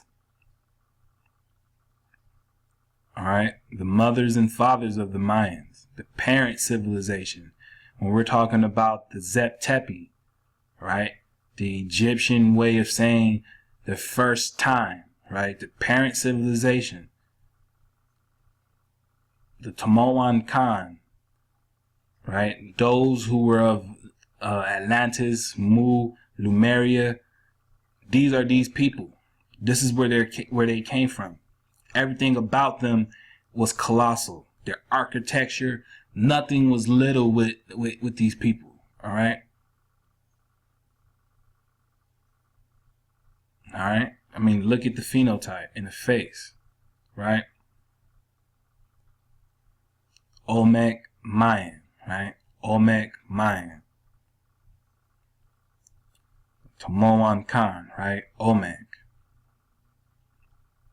right? Let's blow this up for y'all. Get a good look at what we're seeing, right? Now peep this, right? Peep out what I see. You know what I mean? And this time, you know, the two get it before the gram. You know what I mean? But look, peep this out. Right? Now look at these folks, right? Long ass locks, right? Locks. Not straight hair. Not stringy hair. Springy hair. Springy hair. Locks, right? Look at this guy right here. You know what I'm saying? That to me look like a fro. Alright? You see what I'm saying? Look at what he's wearing. Alright? Alright, and we already done comparisons on what these folks look like, right? So let's just keep it, you know, consistent. Alright?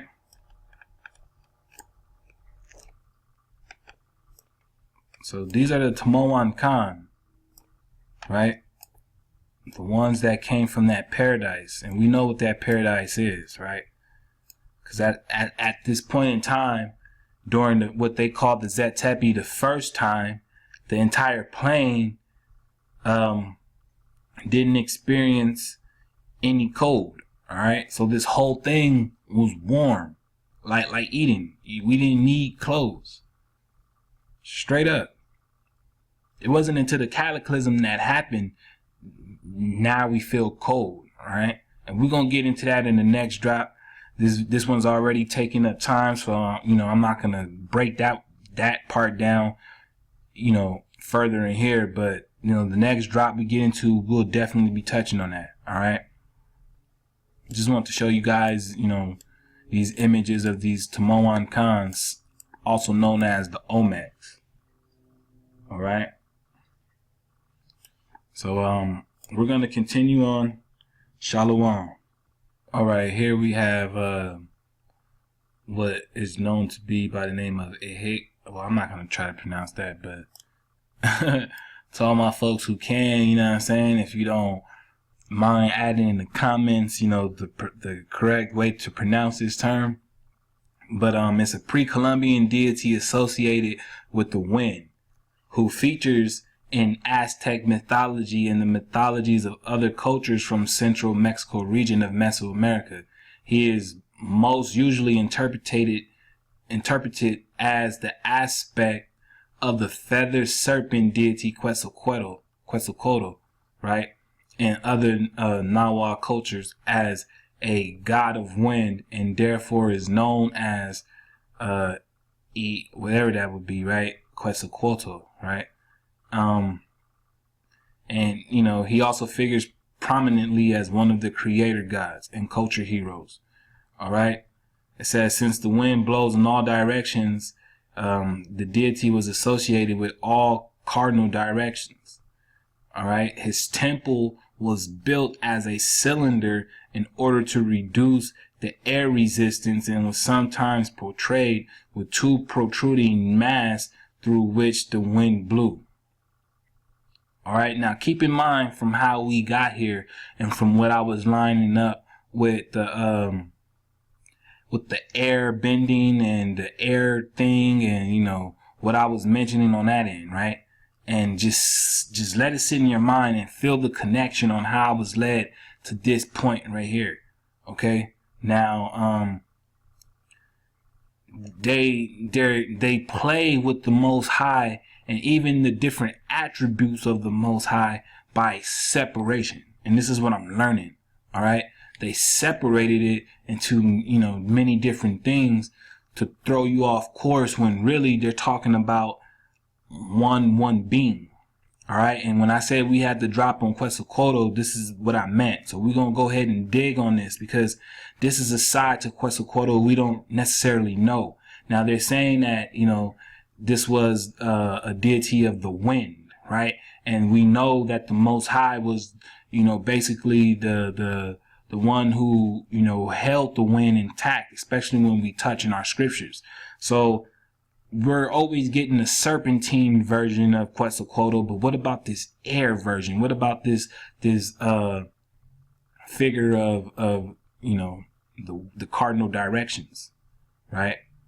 And as we see, it says that his temple was built as a cylinder, right? In order to reduce air resistance. What's a cylinder? Well, let's check it out, right? A cylinder. A cylinder is a solid geometrical figure with parallel sides in a circular or oval cross section.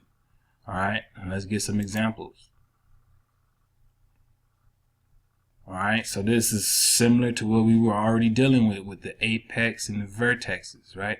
The vertices, right? And again, we're talking about dimensions, sacred geometry. And what you're going to be seeing as, you know, we get further and further into this drop, especially with this Hebraic language of light, is that really, you know, geometric shapes, and what I'm showing you right here is sacred geometry, is really just language.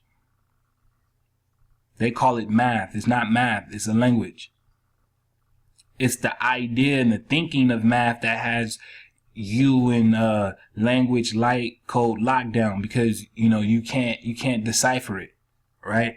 And so you're only feeding off English, and English is only going to allow you to roam as much as you know you allow it to.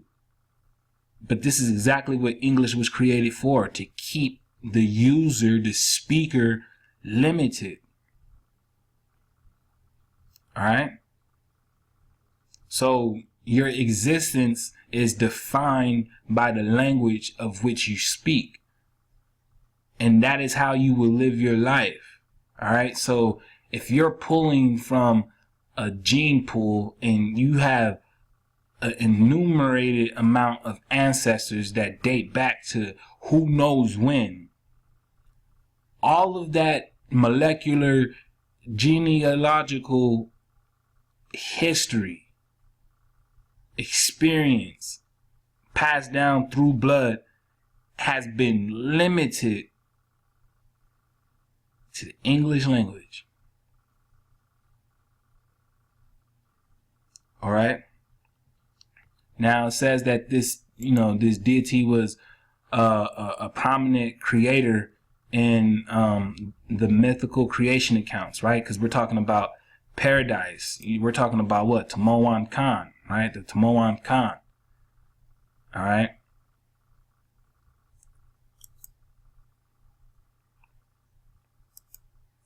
You know, grabbing, you know what I mean? The human bones from the ground. You know what I'm saying? So, I mean, again, the talk time, right?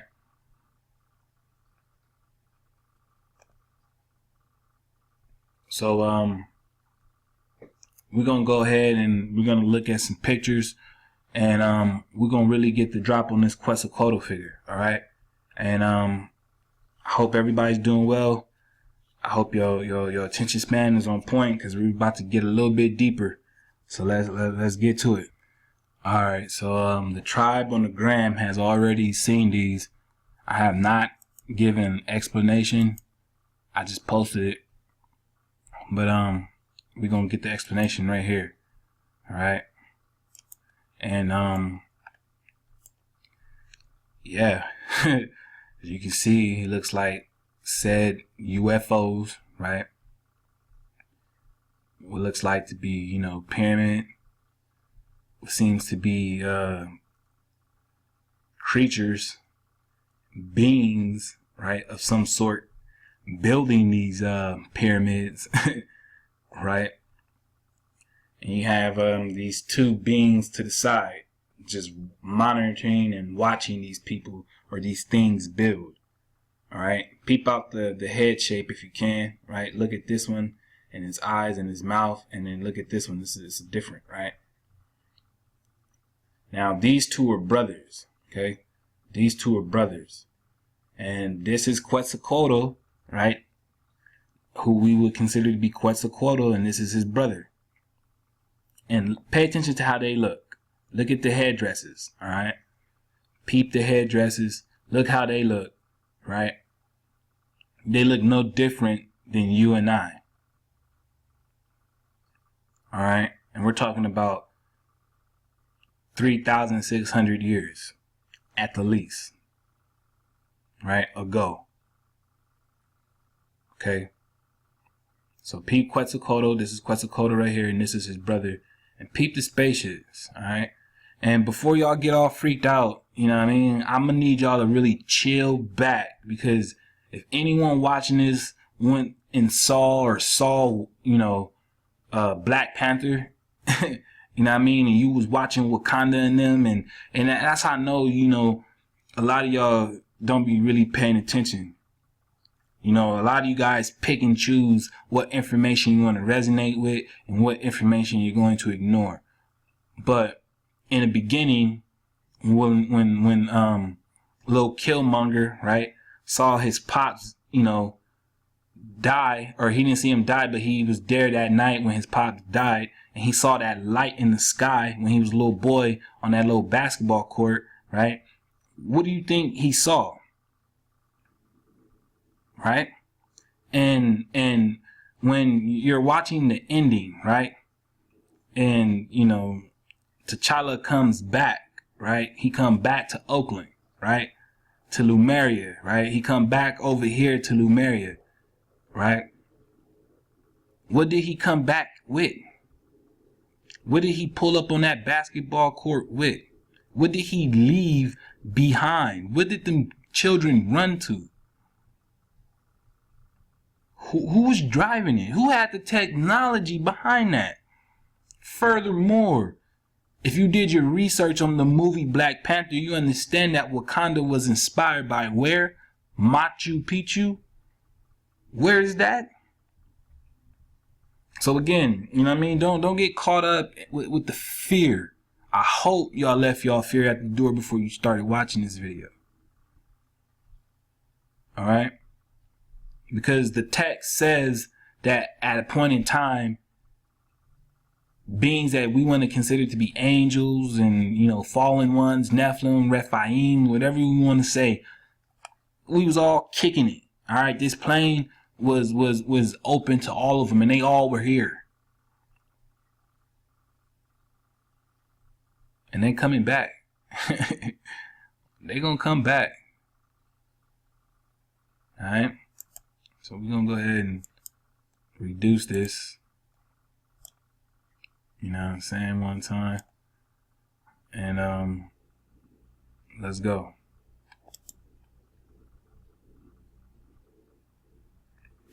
All right. So as you can see, right, we're going to blow it up.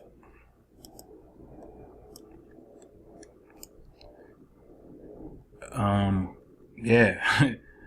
Peep out the head right now. Notice how he has the staff now, and peep out his headdress. All right. And you see the little things here, right? Now this is coming straight out your text, man. I don't care what text you want to pull from. You want to pull from so-called Mesopotamia. I'm gonna stick with the Mesoamerican myself, but you know, you can stick with the Mesopotamian doctrines. You can do what you want, but this is straight up what the text be talking about.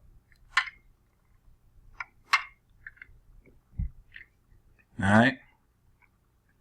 Now these beings, I mean, we're gonna blow it up a little more so we can get in the face, right? Check this out. All right. And at the bottom here, this is the supposed face of Quetzalcoatl. All right. Now the images where I got these from, is from a video with this man right here speaking. It's entirely in Spanish, the whole thing. I had to sit down and, you know, get a little deciphering session cracking. You know what I'm saying? So if anyone out here, you know, is willing to translate or, you know, doesn't mind doing something for the tribe, I got the link. You know, you can go ahead and kick us a full blown score if you like to partake. You know what I'm saying? But, you know, I was able to get some help, and, you know, this is what I'm sharing with the tribe from what was translated to me. All right. As you see right here on the side, there's two more what looks to be alien species, right? And these two are brothers, all right? These two are brothers of each other, okay? And then here you have Quetzalcoatl, all right? So keep that in mind, because Quetzalcoatl look like you and I, and the Quetzalcoatl looks like you and I, you know what I mean? And these things here, all right? These things here, all right?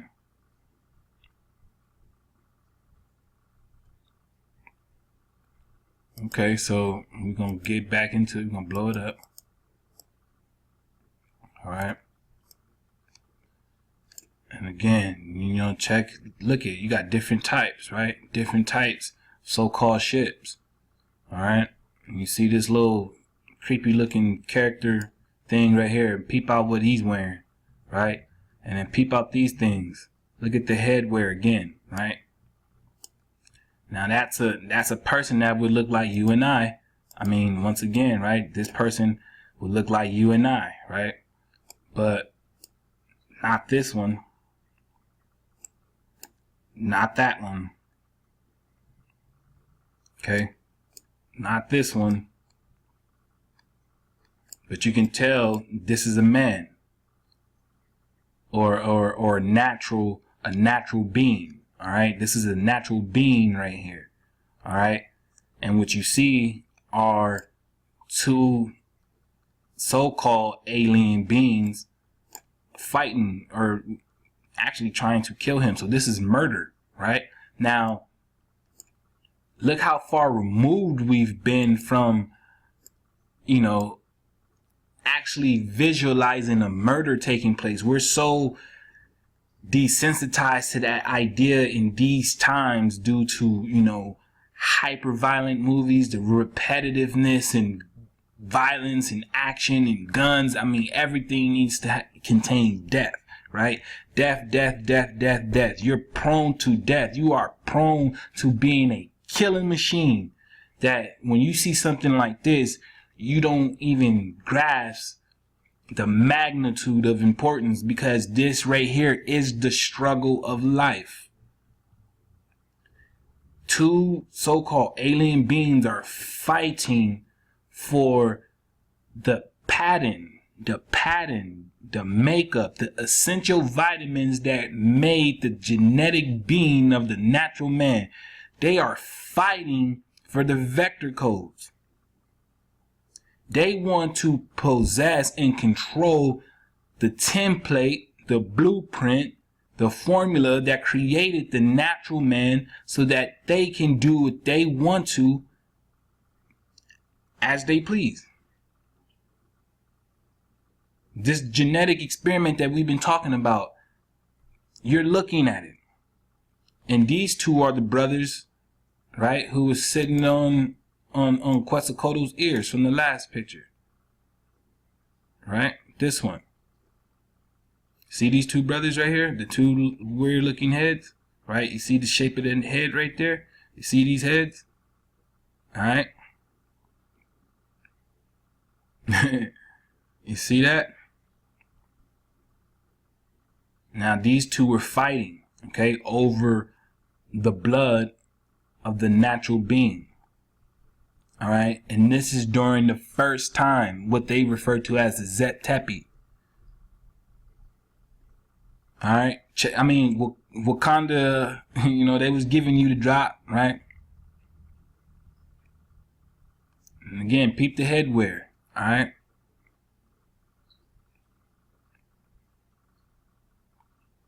Now here's another one. All right. And look. See how he's putting this above his head? You see the hybrid? Right? And these would basically someday become your caveman at some point.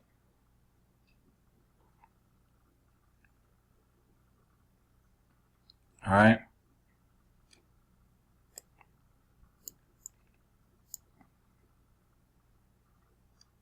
All right, and this is Quetzalcoatl's brother, which is why he has a different face from the one before. Notice that his earrings are the sundials. Okay, now the sundial itself is the piece, because the sundial proves these are people of the sun, which is what the melanin or that carbon reinforces.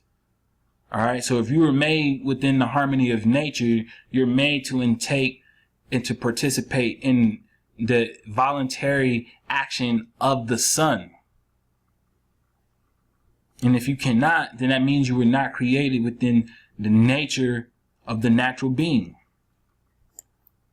Furthermore, you were probably from this caveman creature that these beings, you know, fought to create, which is what they're now coming to light to say. All right, and we're gonna go ahead and break it down even further.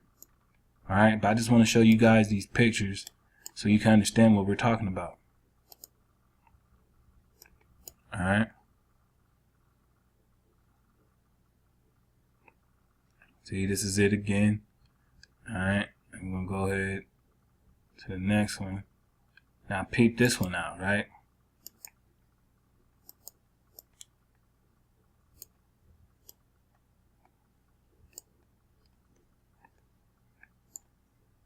Okay, you see the heads, right? Look at the headdresses. Now, like, what did I say about Predator and Predator having the dreads, right? I mean, look at this is a woman figure, right? Look at the dreads, all right?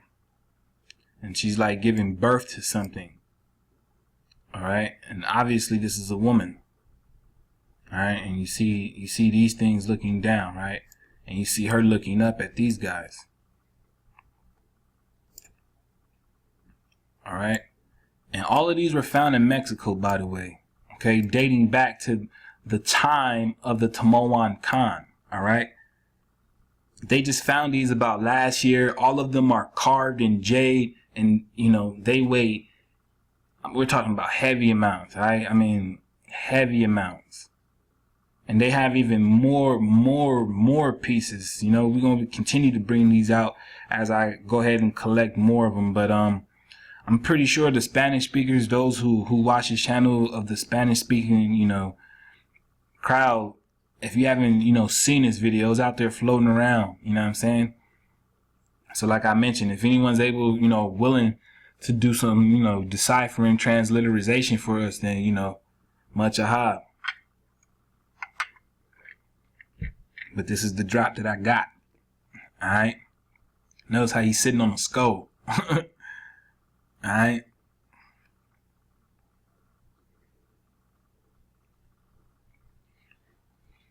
Here we have the sundial, right?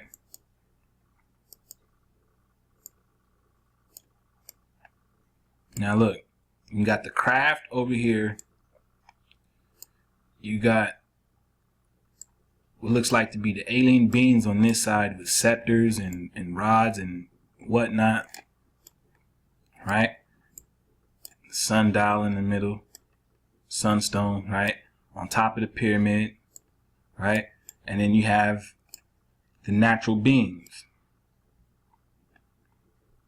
All right. Now peep the headdresses, right? The natural man is wearing the same headdresses as the so-called being, right? The entity. which is showing the correlation between the so-called alien and the natural being, which is important because when it comes to these so-called creation myths, this is where it stems to. Okay, and there's really no origin on the natural man. No one knows entirely when he came into existence. All right, he didn't change from a fish into, you know, a frog, and a frog into an ape, and then an ape into a man. That's not the way this shit went down. All right, the Most High, the Creator, would not make someone of lesser form to go through a number of processes just to rule and be of authority over, you know, the species that were created more sophisticated than he originally. That does not make sense. All right, that's why I showed you the Olmec heads, because the phenotype for the first top 10 heads are undeniable.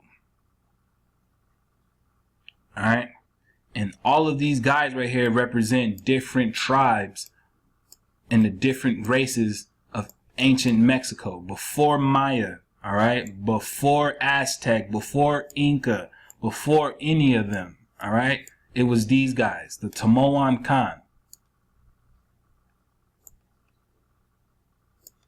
All right, and they rock dreads. All right, and they walk side by side with these visitors. All right, what the Egyptians called the Zet Tepi. This is before the cataclysm. So this is, you know what I'm saying, before modern man. All right. And that concludes the slideshow for these beings here. We're going to go ahead and get to the breakdown. Let's go. All right. So here we have this tab dealing with the silicate matrix. All right. And we're going to be breaking down the 12 strands of DNA, okay? Because you are under the impression that you have 6 strands. Notice how I told you 6, okay? You are under the impression that you have 9 strands, but you don't. Every time, you know, this hybrid, the proxy, gets on, you know, any device explaining something, they tend to unify all genetics is one. We already know all genetics are not one. They are diverse. Largely, immensely diverse. So this grouping, this constant generalization is how they practice marginalization by way of generalization and floating terms over your head. Okay? But they don't want you to know that you have 12 strands of DNA for each helix. Okay? So your molecular structure is designed at a different rate than they right now as we breathe. Okay, so it says here, original human genetic imprint designed to manifest 12 strings of DNA, which would allow for interdimensional travel in existence without deterioration of the biological form. It must be repaired, built, or activated. All right. This is the reason why they're putting up all them chemtrails and shit. This is why they're GMOing your food. This is why they're poisoning your water. This is why they need you to be homosexual, right? They need you to be wild. They need you on the drugs. They need you, you know, partaking in everything synthetic. They need you spinning out of control, you know what I mean, on the ball. They need you completely out of your mind, because chaos is king, right? The original angelic human 12-strand DNA is called the Diamond Sun DNA, right? The Diamond Sun DNA. Hard body like a diamond. I just feel timeless, all right?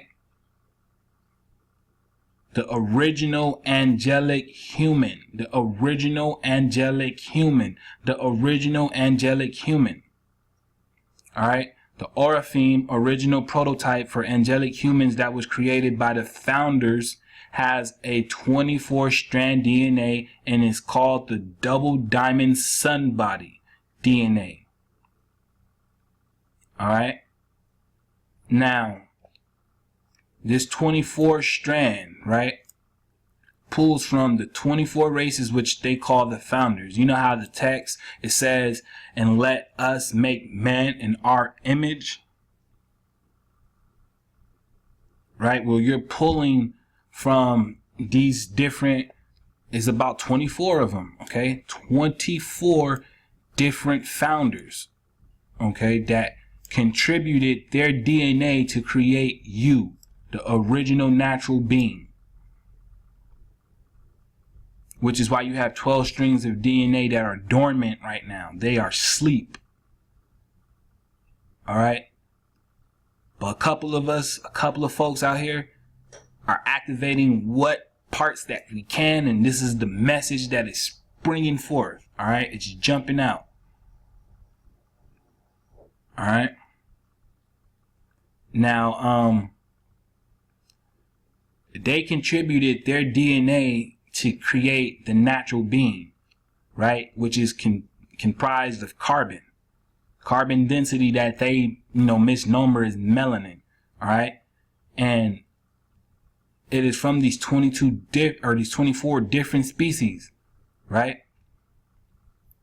That make one of you, which is why in those photos they were fighting over your patent of your DNA, which is why I showed you this, because they've uncovered these stones proving exactly what I'm showing you from about 3,000 years ago, over 3,000 years ago, okay, completely buried, just been uncovered. And the proxy is going to say that it's them, but I'm showing you different. All right, and I'm using their artifacts. All right. It's my passion to be an archaeologist. It's my passion to get out here and find data for not just myself, but for the tribe, for our self of expression. Because going to school, a university, is not going to do it. These professors, these scholars, they're not going to tell you.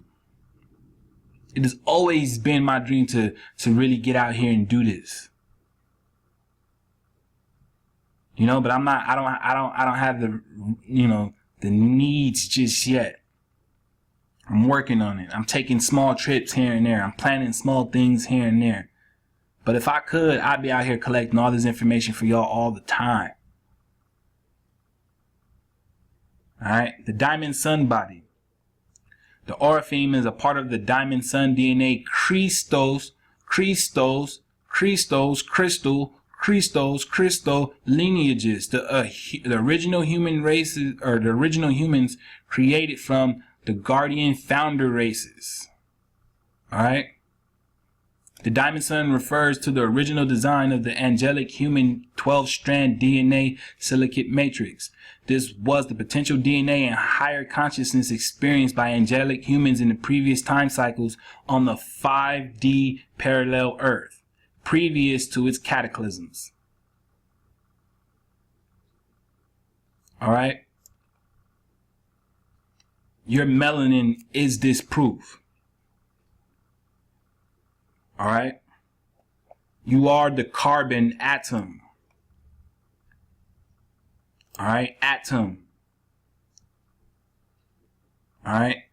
The 12 strands of DNA, right? The original human DNA pattern is arranged to 12 dimensionalized mathematical programs, each of which set the blueprint for one DNA strand. Each strand is composed of 12 base magnetic Mayan female codes, right? Mayan equal female codes. This is the Ha, right? The Ha, right? And then 12 base electrical Dion male acceleration codes, right? 12 base electrical Dion male acceleration codes. This is the Wa. And together you have your Hawa, all right? Your Hawa. All right? So this is what I was talking about when we were looking at those pics. All right? Furthermore, it said that this being right here, right, being a deity associated with the winds, that's not a great description. It's really not, because it doesn't give you the full detail. Okay, but we're going to get that full detail right now. All right, let's check into it. All right, here we have the etymology for ambience, right? Ambience, environmental surroundings, right? Used as a term in the art for the arrangements that support the main effect of the piece, right? Atmosphere, mood or character, quality, tone, right? A going around, to go around, right? Around, right? Go, to go. Does this sound familiar?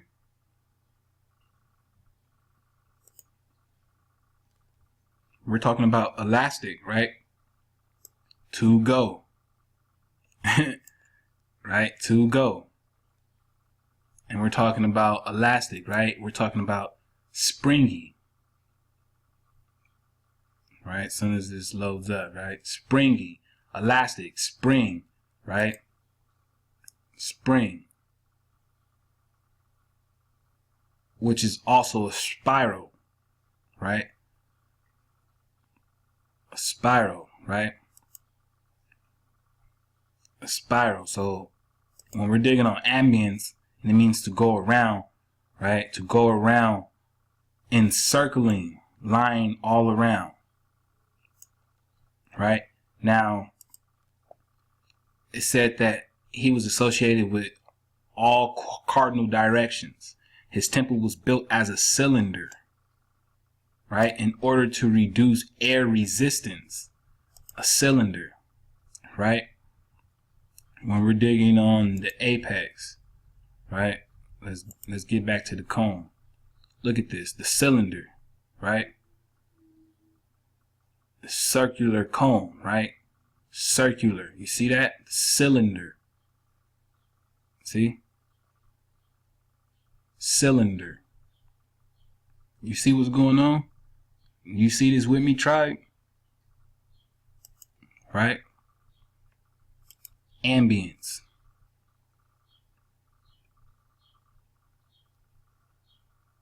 All right.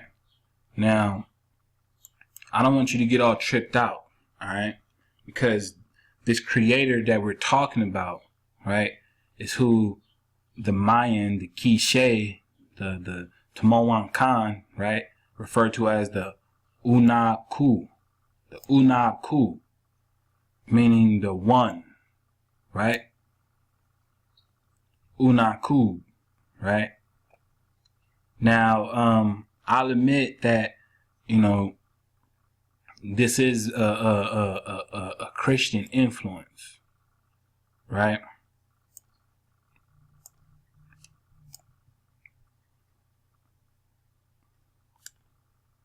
But nonetheless, it's their word, Unaku, right? And we're talking about ambience, the air, the sound, right? I mean, you can get everything pretty much between air and sound.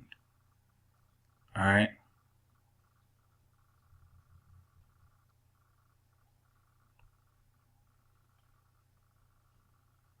So,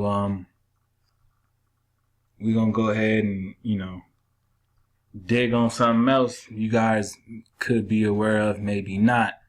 But, let's see. All right, this is a place by the name of Quiquico. I hope I'm saying that right. Again, I'm open to edification. All right. It says that this is in southeastern valley of Mexico, right?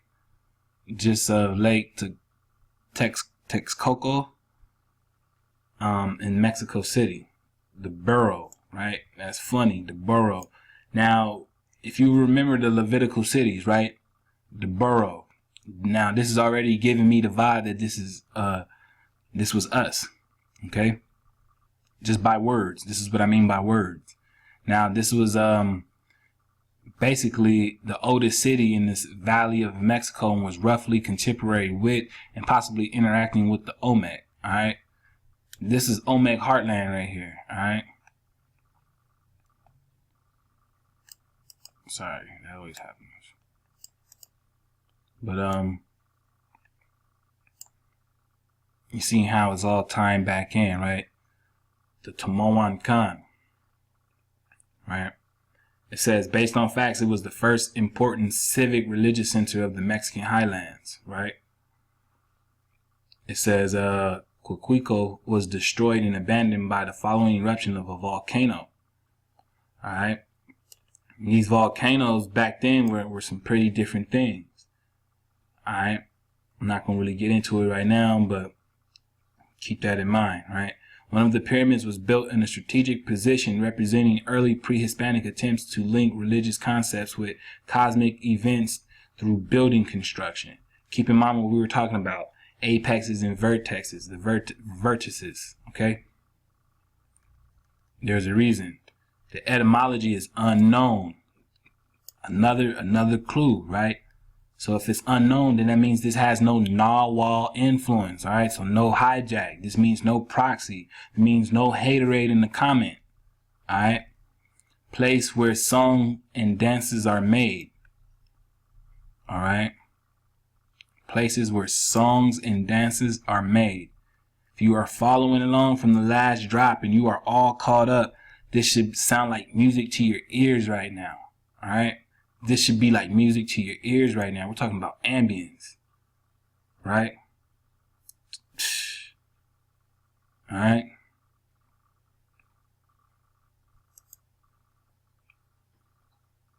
It says Coquilco was founded as a farming village, right? Farming village, but provides evidence of early religious practices, including stone offerings and the use of ceramics as grave goods. The city grew around a large ceremonial center with pyramids and an associated urban area. Bang. Bang. Urban. Should we hit that word one time? Right? Urban. Right? Let's get that. Urban.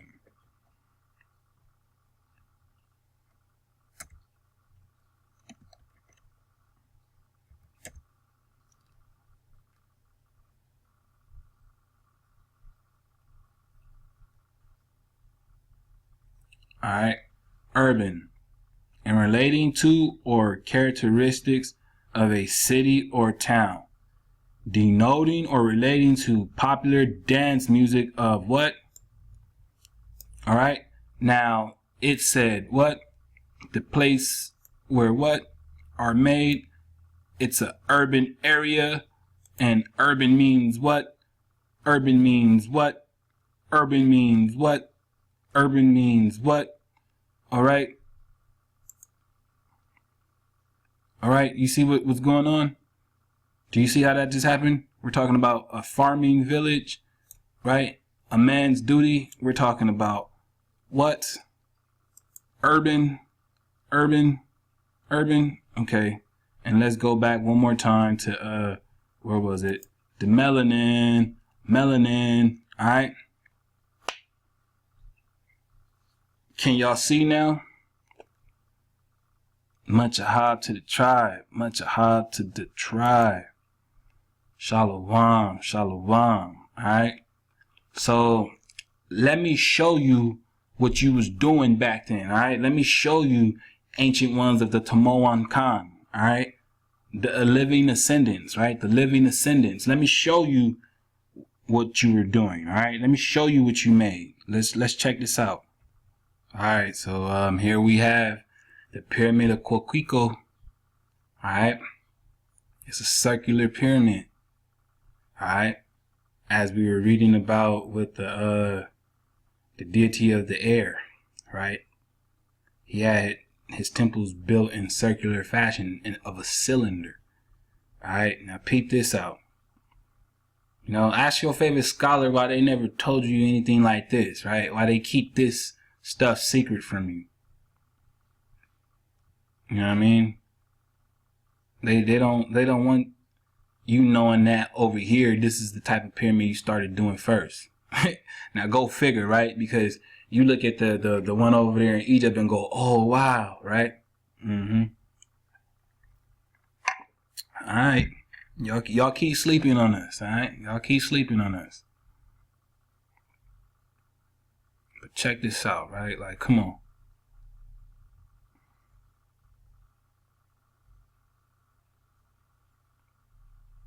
Right?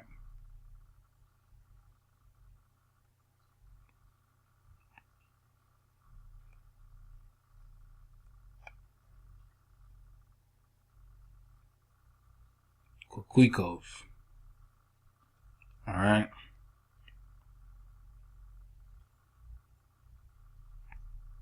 And this is in Mexico. All right, where the alien contact was happening, the supposed UFO contact was happening. Now, don't this look like a UFO ship?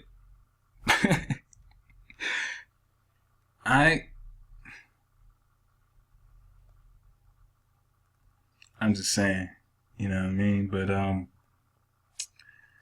we got one more link to show you, and we're gonna ride out. All right, let's get to it. All right, this is called Guachimantones. All right, and it's basically in the state of Jalisco. All right, and again, it's about these circular pyramids. All right, circular pyramids that they can't explain. All right, and check this out, right? It says this word is interpreted as a place dedicated to the divine, a place of the god Tanakh, right? Or place dedicated to the revered god. Alright? That Unabku, right? The Unabku. The Unabku, right? The one god. The Unabku. Alright?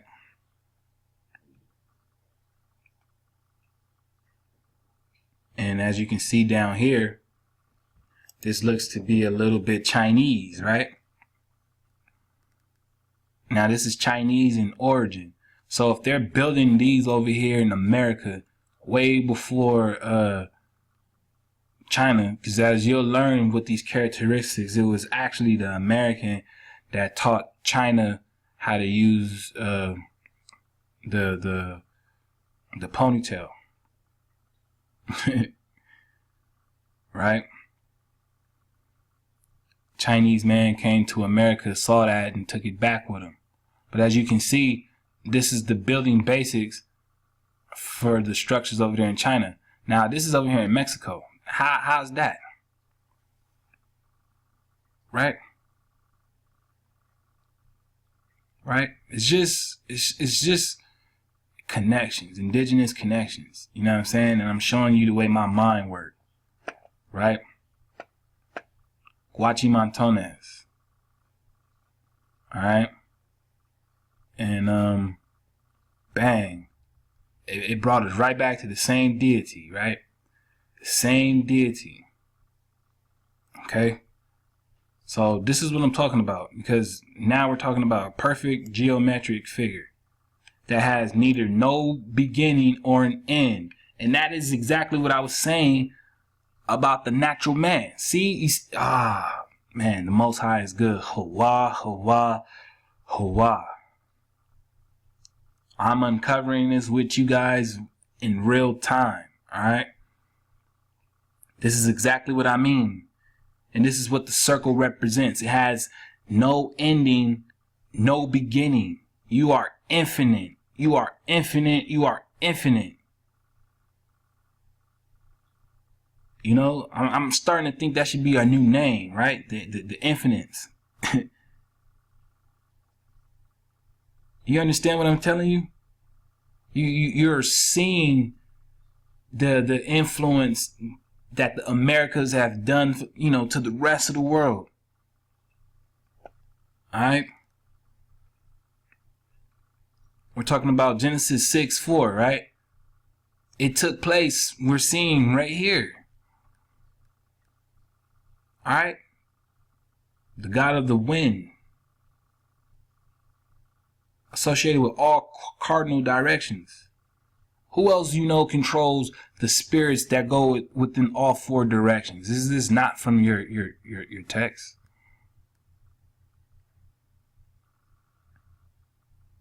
Alright, so let's close this out with a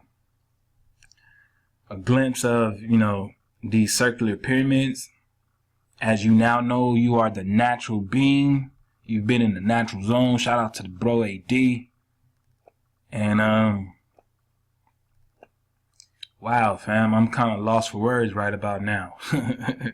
I mean, honestly, I'm kind of blown away, because I love it when the lesson just comes all together the way it just did. So with that being said, we're gonna get this victory music back up, and we're gonna ride out to these pictures. Let's do it.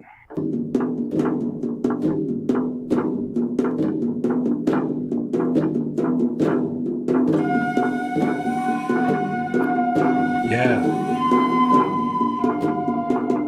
Yeah.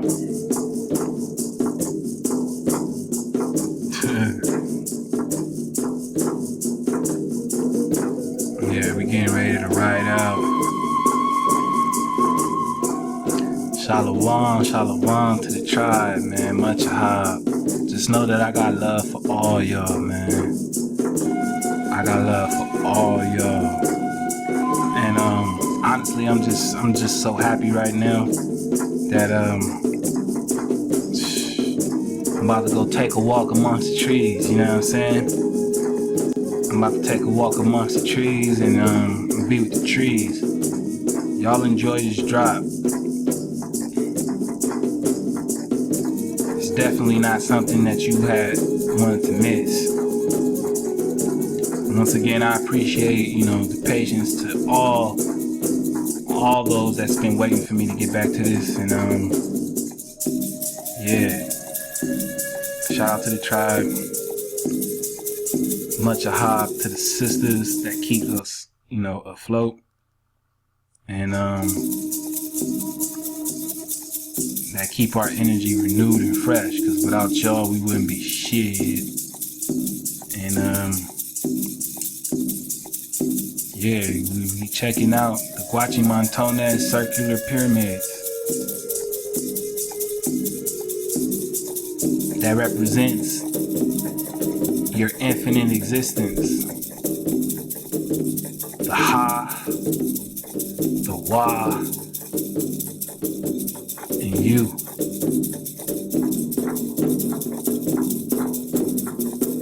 So, you know, I appreciate everyone that's, you know, sat through this entire thing. And I know it was long. I didn't expect it to be this way, but I wouldn't have it any other way. And we be getting at y'all, so, you know, show your ahab in the comments, you know what I mean? And we definitely be getting at y'all soon. Much ahab, shalom.